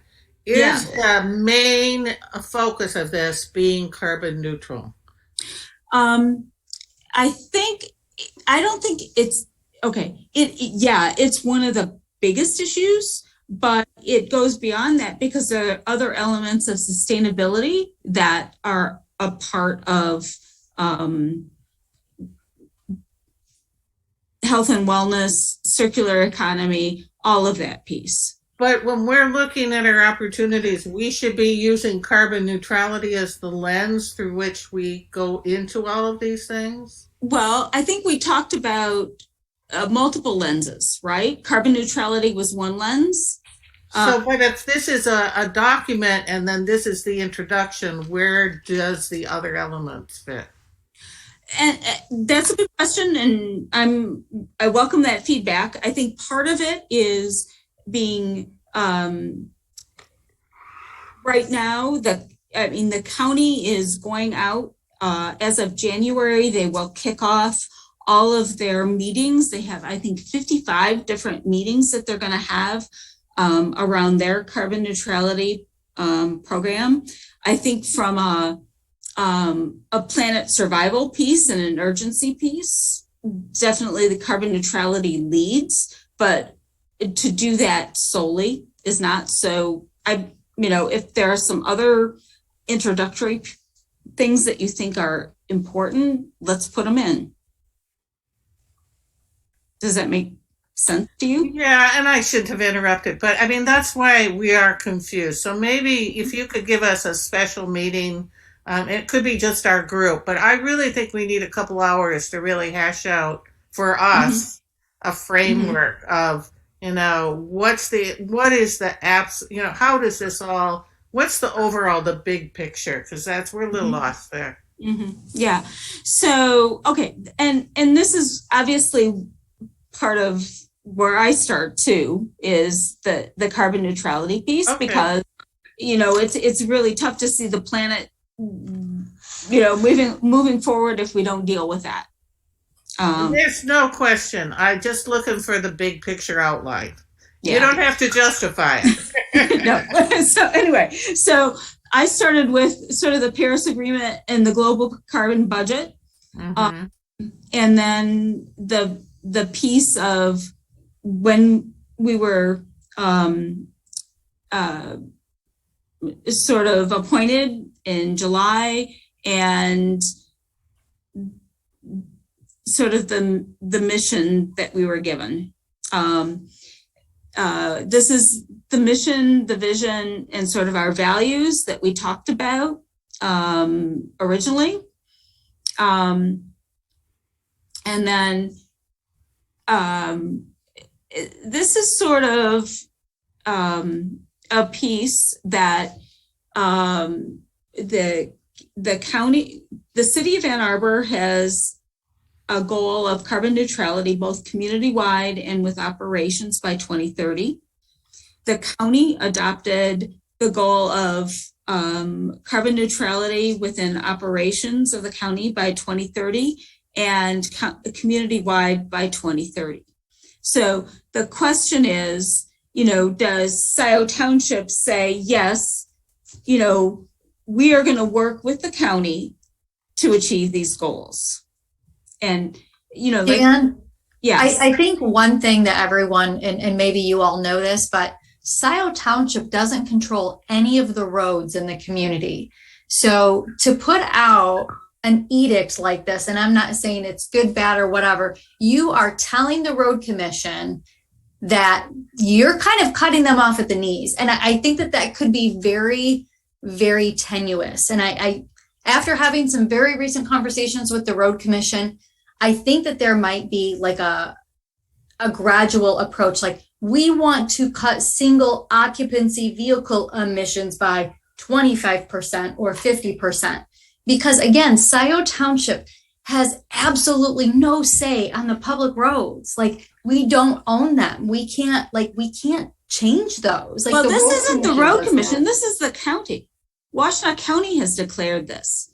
Okay. I understand that. Yeah. But our purview is Scio Township, right? Correct. Like, we don't dictate to the county. And so I'm like working in the transportation field, like, yeah, man, I could see this being very, very threatening. And I wonder if there is just another approach in terms of something that is actionable, that is something that we could say we want to transition people to single, out of single occupancy vehicles to transit facilities. That way there's something like a little bit more connected instead of we want to cut everyone's emissions and guess what, everyone, you can't drive. Like that's just, I don't know if that's achievable. And I wonder if that would just be really threatening to people. Suzanne, you lost me.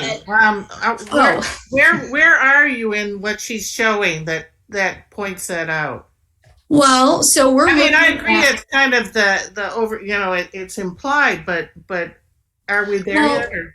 Well, and I guess I'm looking at and I understand what the county framework is trying to do. Like again, the Washtenaw County Commission, but they also don't own the roads. And so if we're looking at let's say emissions from vehicles, that does you're looking at carbon neutrality for the county. One of the largest emissions that's coming from our single occupancy vehicles. So by default, if somebody wanted to go down that rabbit hole, they could say, wait a minute, I can't drive my car anymore. And I just wondered if there's something else that we could put forward that just instead of it coming off as very threatening, could say in Scio Township, we want to transition people towards, mass transit, walking and biking. That's the only comment that I have. Yeah, I think one of the things, just to address that. So for instance, okay, and this is how you set up a goal, and it's called it's called basically backcasting. So you say, this is our goal. What do we need to achieve that goal? And for instance, the city of Ann Arbor, theirs is 2030. Their goal is to reduce vehicle miles traveled by 50%. Okay, so there are a bunch of different strategies for doing that, including vehicle electrification, increasing use of mass transit, multiple things. Hey, commuting remotely, right? All of those things combine to achieve that. The issue is, this is to establish a science-based goal and then figure out how you get there. Okay, I'm just jumping the gun a little bit. That makes a lot more sense in terms of kind of even where Celeste was coming from too, and helping me better understand, we're providing a big umbrella, and then here are the kind of action strategies that we're proposing. Mm-hmm. Right. And when you look at community-wide carbon neutrality, it involves waste, it involves water, it involves all these things. And that's kind of how I approach it anyway. If you think about it, I think the county's approach, the city of Ann Arbor is probably the furthest along of anyone in the county. If you look at where they are. So this is an important thing, the goal, because each of these groups, then you look at what that goal is and what are the implications for energy and buildings? What are the implications for the ecosystems and local food systems, et cetera? Each of our work groups then have, if we can say we're recommending this goal, and these are the strategies and the recommendations that we need as a township to look at to meet those goals. So sometimes it's really hard if you don't have a goal in mind to come up with the strategies to meet it. And I think my point is, okay, the county has already established this goal. Ann Arbor is trying to be a little bit more aggressive.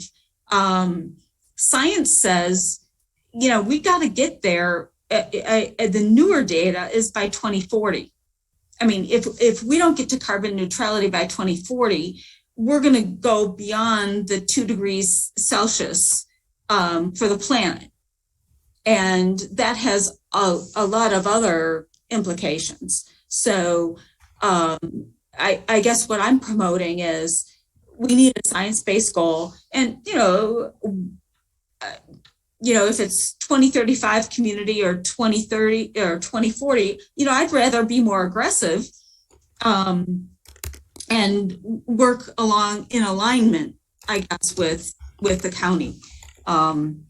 and the city, I guess the argument could be, well, why not go with this, the city's timeline, which is much more, which is aggressive. So anyway, that definitely needs, some discussion. And then the whole idea is we can't do it alone.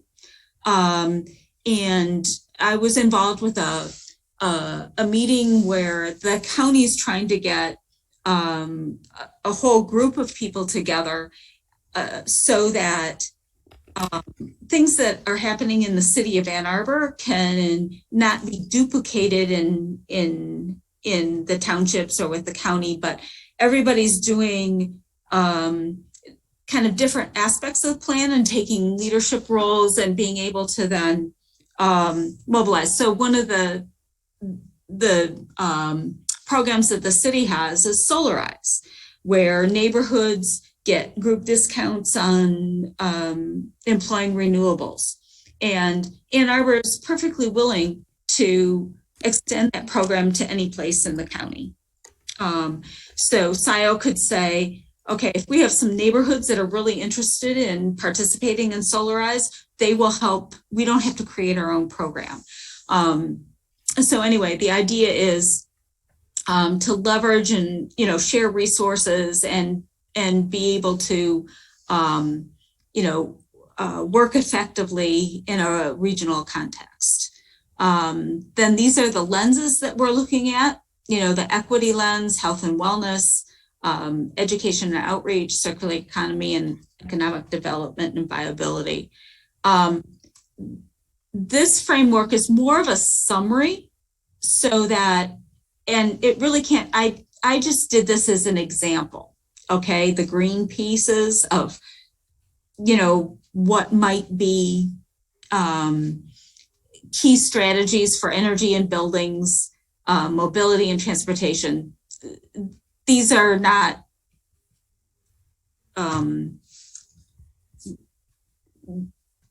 they're just examples. So that when we present sort of a executive summary or whatever of the report, people can look at this and say, these are the areas, the work areas, these are our strategies, these are our key constituent groups, and these are some of the resources, the key resources. And then this is the example, and I used a school's example just because I thought they did a really good job on creating a document that could live on and evolve.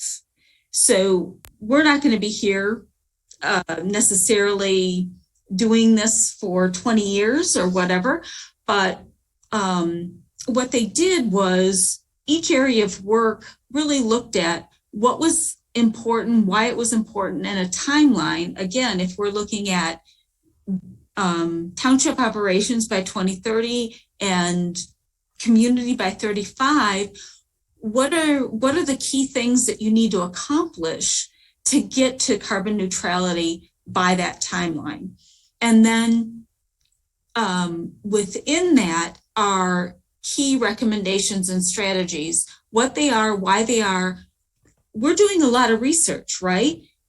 All that research should be documented within this document so people can go back and use those resources as we're looking at implementing some of those recommendations and strategies. And what kind of measurements would be beneficial to make sure we're making the progress, and then the resources that are needed, staffing, funding, whatever the,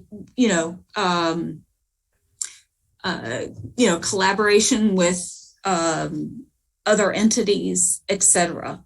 So this is really right here, the guts of what each of the work groups are doing.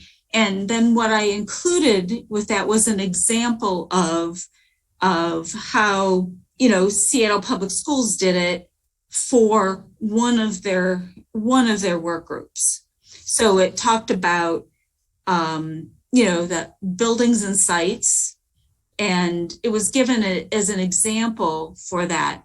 And each of these recommendations and strategies, you might have, natural ecosystems and,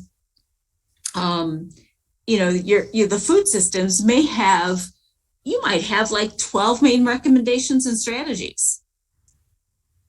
And what those are, why they're important, the references, the research that you've done, who are the partners and the key collaborators that we need to look at, any kind of metrics. For instance, it could be as simple as, a recommendation for, the Biden administration has a 30% land conservation piece. I don't know what that looks like in Scio, where, and then, some of the resources that we might need to be able to implement those recommendations. So that's kind of what I was seeing that this would sort of, so someone could pick this up and really say, okay, these are the strategies that Scio needs to implement. And some of those strategies might be around policy. Some of those strategies might be around education and outreach, funding the resources. Ann Arbor, I just heard today that they're looking at floating a millage for climate action in May. To fund the things that they're trying to do. So I think if we build this as a document, it can, sort of live on. But anyways, Suzanne. Yeah, I'm thinking of some of our kind of groups, and with there being the Board of Trustees is, it seems like they're awfully busy. If we're kind of struggling with kind of what I would call the kind of implementing group, is that something that we can kind of bring up here? Like, oh, maybe this would be a zoning, this could be the zoning group, this could be planning commission. And then obviously, if there are like a lack of staff, maybe that's even something that kind of comes out as like, hey, we need staff. Would that be appropriate, as a potential that could come out of this? Or would Absolutely. That be an overstep? No, I think that's totally appropriate. This is the enablers and the partners, right? Who can move this forward? Yeah. Celeste, do you have your hand up? Yeah, I think Janine put something in the chat too. I think we could work with this. It's similar to where we were going. I guess the only other question I have is, I'm a little hesitant for us to go out and reach out to the people that we need to find what they're doing already and what kinds of issues they have, because that's a commitment to the action or strategy. So, for example, we could go and talk to Evan or U of M or the Road Commission, but at what level are we kind of overstepping our authority? And there's desperately a need for much more, I think, filtering of all the ideas that we have. And I'm not sure at what level that happens. That's a really good question. And I think if we can at least draft some of these strategies and maybe, I think the other thing, and Dana, I think you brought this up, is at what point do we engage more of the public? Exactly. And I think, going into the spring and so forth, if we at least have some ideas and a framework, and maybe not even all of these things are filled out, but this is what we're thinking and this is where we think we're going. And, how do we then start engaging more of the township in this in some of these strategies and the recommendations before, they're finalized. Yeah.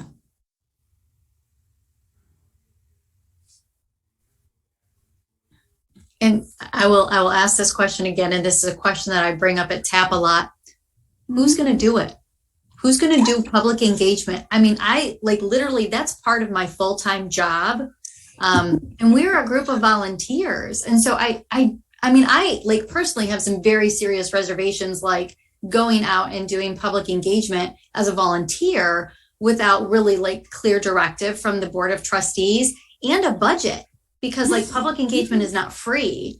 And so Jan, do you have a sense of, I guess, any kind of guidance or anything that you have received early on the support either from existing staff or consultants that could be provided to this group? Good question. And I think it's part of our responsibility to kind of say this is kind of what we need if we're going to continue on, and also the county's engagement, helping to, it hasn't been rolled out yet. We don't know what it looks like, and how can we piggyback on that? Well, also, are you thinking of the public, not just the general public, but also the public being all these agencies, having authorization to meet with all these agencies so we actually know the issues? I think that piece is still missing in my mind. Okay, because we're just brainstorming among a handful of people with some expertise, but not really enough to make real change.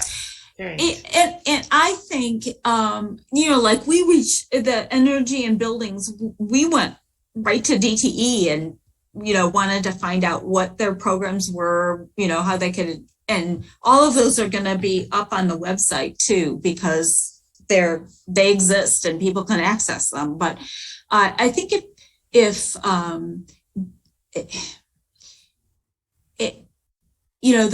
are probably, when I looked at the Seattle Public Schools part of it, some of it was, these are some things that we can do now. And then there are some things like,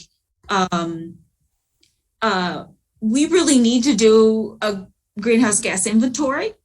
We need to do a vulnerability analysis. We need to, if it's, who do we need to engage with? It doesn't have to be, these are all the answers, but these are some of the research pieces. These are some of the questions or that need to be resolved, or baselines or research that need to be accomplished for us to continue on in the work to be able to reach these goals. So it's not all the answers as much as these are the things that need to get done, need to get funded. And some of the, so you say all of the people that we need to reach out and collaborate with. So it isn't an answers document. It's a playbook, if you will. This is where we need to go. This is where we've brainstormed some of these things. It's not all the answers. We definitely need some more research and engagement. But it's, I just want to make sure we're asking the right questions, and we're missing the inclusiveness piece. And, although we had 17 people today, we're sort of a dwindling group in some ways. So that, convening a meeting for us to brainstorm maybe, or see how are we going to engage and when are we going to engage before we even set up a plan, seems to make, maybe a possible thing, but I can think about that some more. Do think about that some more, because I think, when engagement, part of it is, I think there's a lot of, See, when Detroit did their massive plan, Mhm. they created networks. They set up networks in communities. They set up networks with businesses. That's how the ESTF works.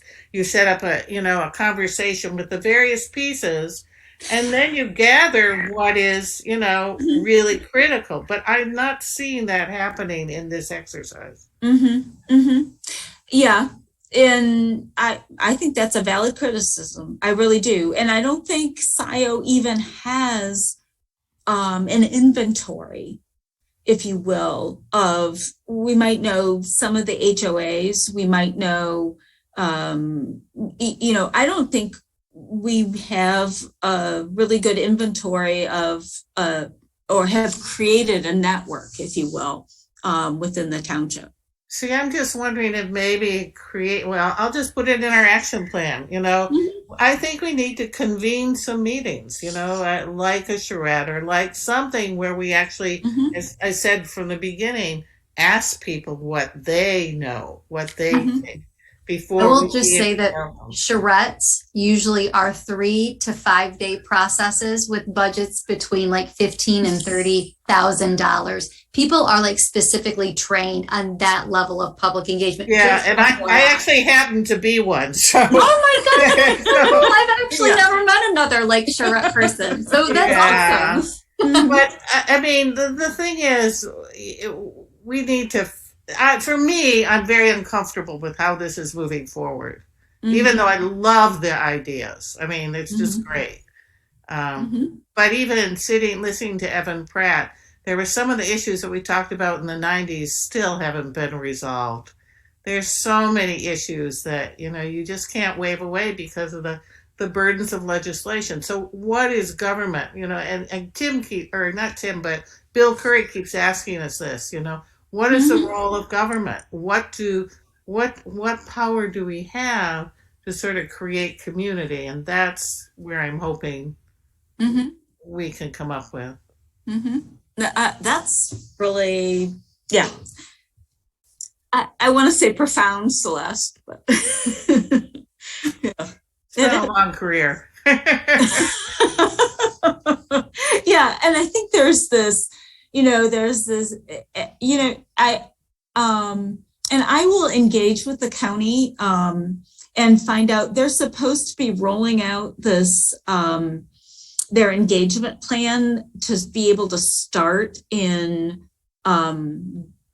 They're supposed to roll it out in January, and they have scheduled, I think, 55 engagement pieces all over the county. So what we need to do, I think, is find out what they're going to do in Scio and be a part of that and kind of dovetail with what they're doing in Scio. So I think it's EcoWorks that's a part of that, that are in charge of the engagement piece. And so I will reach out to them through the county and see if we can find out dates, all of those things, and see how we can be a part of it. Does that make sense? And we can piggyback. Okay. Yeah. Well, I think I'm getting less numb now, so I better quit. Yeah, I know. It's way after 9. I'm just going, we could go on forever, right? So, and we probably need to in order to get this straightened out, but this is a good start, Jan. Thank you. Yeah. And I have a question. I just want to go back to that goal.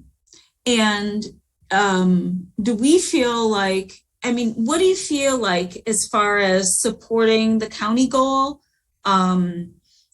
Is that a recommendation that we want to get some feedback on?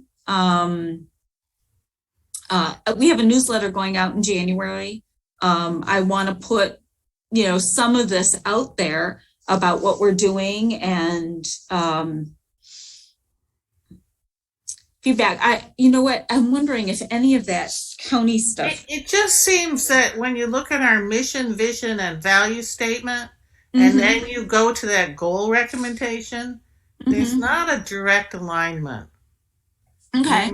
It just it misses the whole piece about economic growth and policy programs, education, and it goes to the heart of something that's meaningful and wonderful. But it's not tracking with the. It's not it doesn't.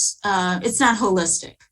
But I mean, it's a great goal. And that's what the struggle I think our group is having, because we are saying, well, maybe we need to step back. I mean, we could brainstorm. I mean, you know me, I could come up with a zillion ideas and keep going. But to fit them into something that's effective and actionable, maybe the scope of this is different. And it feels like the scope of this is different with this goal recommendation. That seems very specifically related to some of the, some of the groups we have, but not all of the groups. So maybe it's one goal. Yes. It's one goal, and we need to come up with some others. Well, yes. That makes sense to me. It isn't the end all goal. It is one goal. So it should be under a title like carbon neutrality. Right. So you have carbon neutrality, food ecosystems, transportation, that would make me more comfortable. Okay. No, I'm there. I'm totally there. And so if there are some other, when you look at the lenses, carbon neutrality is one of the lenses, and maybe, this lens, this is a goal that fits in with this lens. And then maybe there are some other goals as far as equity, the circular economy, some of the other things that we need to have some broad goals around, the education and outreach goal. So it is, this is one goal, and the reason why this goal is urgent is because of some of the other things that are happening within the county, et cetera. And so we need to look at some of those other lenses and come up with some goals around those. So that's where we were going with the outline I sent you, but yeah, which I think is great.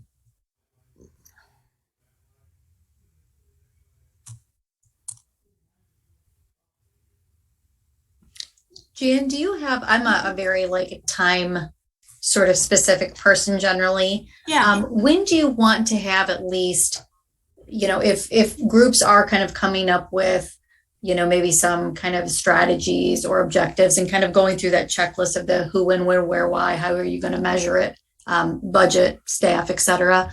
When would you when would be an appropriate time to talk about the group that Kathy, Chris and I are working on? When would you like to see those by X date so that they can kind of be that could be one topic reviewed by this group. That way it can be ferreted out a little bit better. And we can do that with, numerous other subtopics. What is the timeline you think? Yeah. That's a good question, because originally the timeline was for us to come up with, sort of a recommended, framework plan in the spring. And so I want to find out a little bit more about, I know the county's timeline is by the end of next year.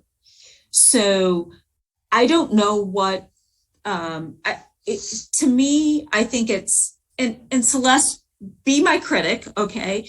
You want you want people to provide input, but sometimes when you put things out there, it's easier for people to criticize and then say, this is what's missing, and et cetera. So I'm thinking, if we can, in the next couple of months, come up with some of those things, maybe it's not complete, but it's at least saying, these are the main, some of the main strategies and what's important, what we think is important in the township, and then try and be able to get some feedback. But I also want to find out, how the county's doing it and how we can dovetail with it and what that timing looks like. So I think if in December and January, if we can really focus each of the groups on, some of those lenses, what are these goals, and what are some of the strategies? These are brainstorming strategies. We'll have a lot of content to be able to at least create dialogue with I guess I'm going to think about this because to me that does not sound inclusive. But I am all for casting. That's how I do all my projects. You figure out when the building has to be built, and then you go backwards. And a lot of architects never did that. And suddenly they're in trouble because the permitting phase got missed. Right. So, and I feel the same way about this exercise. I mean, I agree there's some, and it may be, and that's where our group was going, there may be a narrower set of ideas that you and a number of people who have been working on this for a year have already identified. And those you might publish out because you've already, and like Charlie, you already contacted all kinds of people. You already contacted TTE. And there was time for you to do that. You'd work with these groups. You had this relationship. But I think there's a whole lot of other topics that are only, that need input, and they need some convening of people to figure out what the answers are. And we can generate ideas, but then I think our group should put that through our own rigor and say, which of these really fits right now, and do we, where do we go with this? We're just, we have the possibility of getting too broad in our group. So yeah, I think county operations. Okay, there are a lot of frameworks, and A, B, and C, and D. It isn't. I think you're right. I think your area is definitely a little more broad, and I don't think I think Tim left, but one of the things that we wanted to do is at least put on the website the area farms that have CSAs. Where are the farmers markets? Where can you do area local foods, and there's already a reasonable list in the area, and I sent it to Tim, and he goes, well, I have some more contacts and I can add to this. And so it's almost like you're building as you're going, but as you said, some of the areas are more straightforward than others and need more engagement than others. And I think with energy and buildings, it's really easy to sort of say, okay, this is what has to happen with the township, but it's a much bigger issue to deal with the community. Well,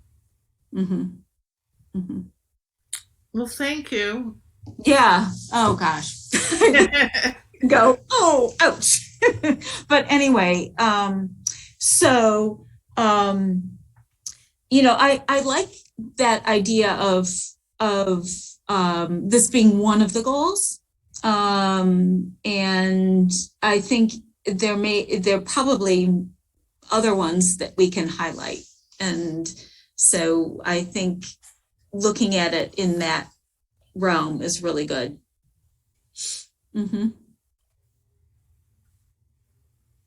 Celeste, I do really agree with you that, public engagement is needed. That's really what our board of trustees ran on, is this very transparent thing. We know our state government is less than transparent.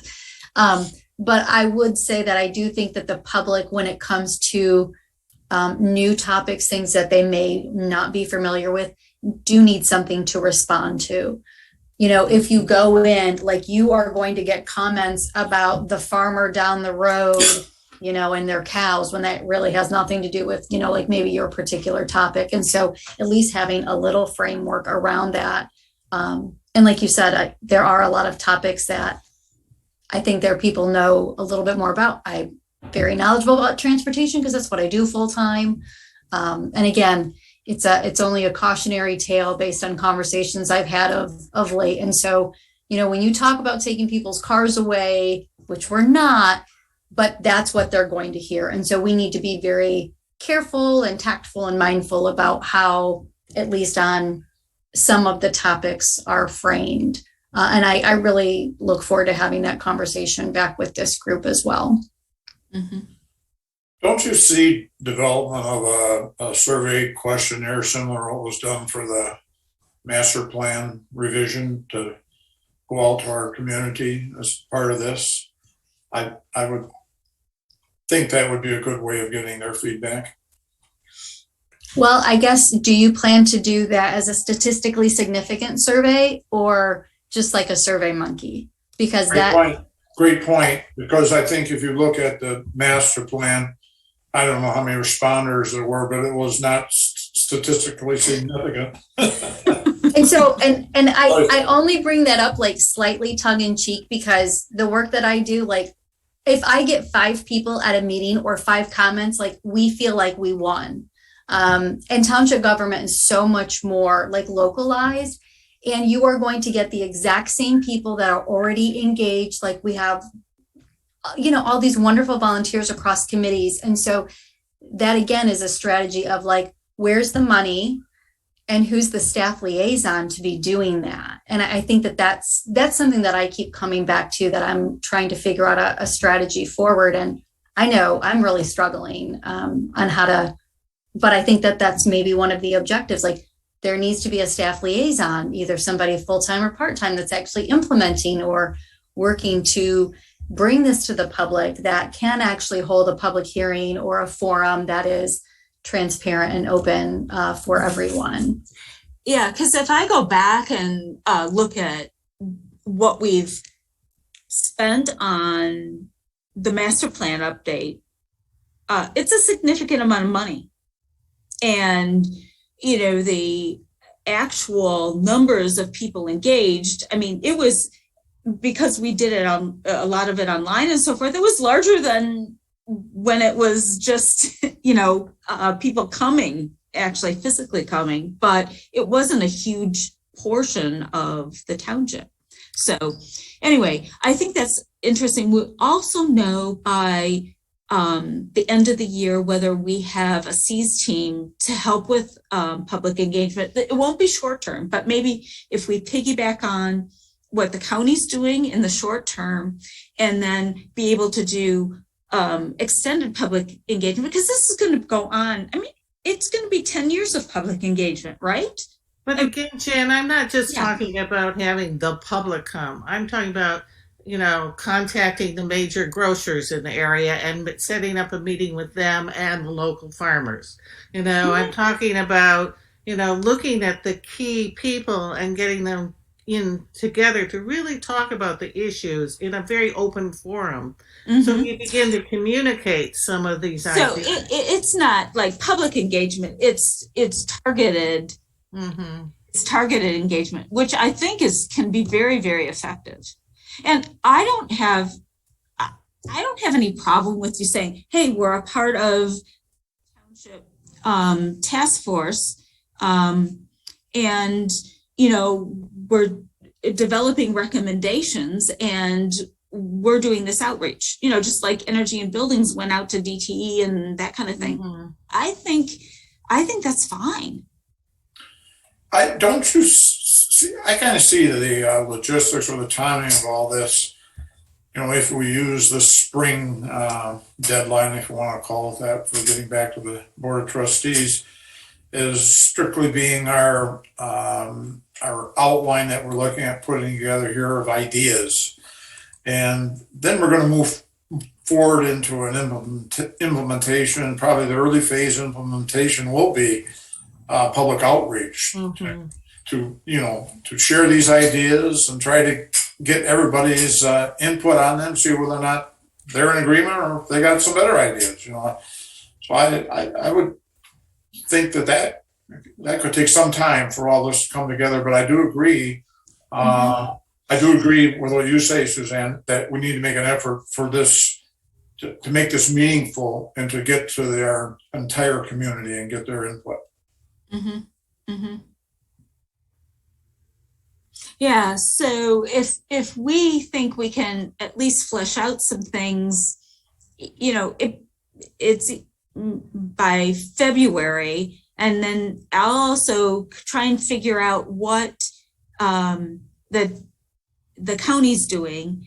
And then hopefully we can dovetail. So let's really, have these working groups put together stuff, just some draft recommendations and compile the research and that type of thing. And even if it's a list of, this is who we need to get together, I think that's fine. And then we can see how we can dovetail with the county, see how we need to add on to what the county's doing. And that gives us several months then, especially when the weather's a little bit better, to put together some engagement around what we're doing. Thoughts? So Jan, is Yeah. it possible we can just have a meeting just to talk about that? The educational pieces are wonderful, but as you can see, as it gets later, we really need to talk among ourselves more. Okay. And I'm wondering, if we maybe even set up an extra meeting in January, or because I don't see us getting to spring talking about backdrafting. Okay, we're going to meet early in January. Let's dedicate that to sort of the engagement. We should know what the county's doing by then. And we'll focus on that engagement piece in the January meeting. And then if we have to have another meeting in January to deal with, where the groups are and so forth, we can. Does that sound reasonable? And then maybe if you send out the outline, the area of work, why time, and then just put the topics on top of it, and everyone could follow that specific outline, we would be able to actually understand how this is working. Okay. Will do. Okay. All right. We do need, can I have a motion to approve the minutes? And if there are any revisions to those minutes. And Celeste, I made you a host because my battery's running down and I forgot to bring power. Oh dear, I only have 10%. So moved. I gotta run and see if I can plug it in. Support. Okay. Oh, I have one modification to the minutes. I goofed up on the link for Detroit Edison. So Okay. Kathy, could you please change that to newlook.dteenergy.com? There. Okay. If you could email that to Kathy, that'd be great. Yeah, I'll do that. Okay. Perfect. Okay. Now I have battery. So we're approving the minutes as amended by DTE link. All those in favor, please say aye. Aye. Any opposed? Okay, great. And I forgot, we do have one other scheduled public comment. Is there anyone? We have 2 people left. Any of you want to make a comment? No. Thank you for sticking it out with us. Jan, who moved and seconded the minutes? Oh, I'm approval? sorry. Sorry. I moved. Was Okay. Dana? And I supported. And Okay, Charlie supported. Okay, got it. Thank you. All right. Any other announcements? All right. Move for adjournment. So moved. Okay. Oh, that's great. Oh, we lost Jan. Okay. Oh no. Thanks, All everybody. in favor? All in favor? Aye. Aye. Bye. Good night, all. Thank you. Happy holidays, care. everyone. Happy holidays. Yes. Yep, you Happy too. holidays. Bye-bye. Bye. Bye.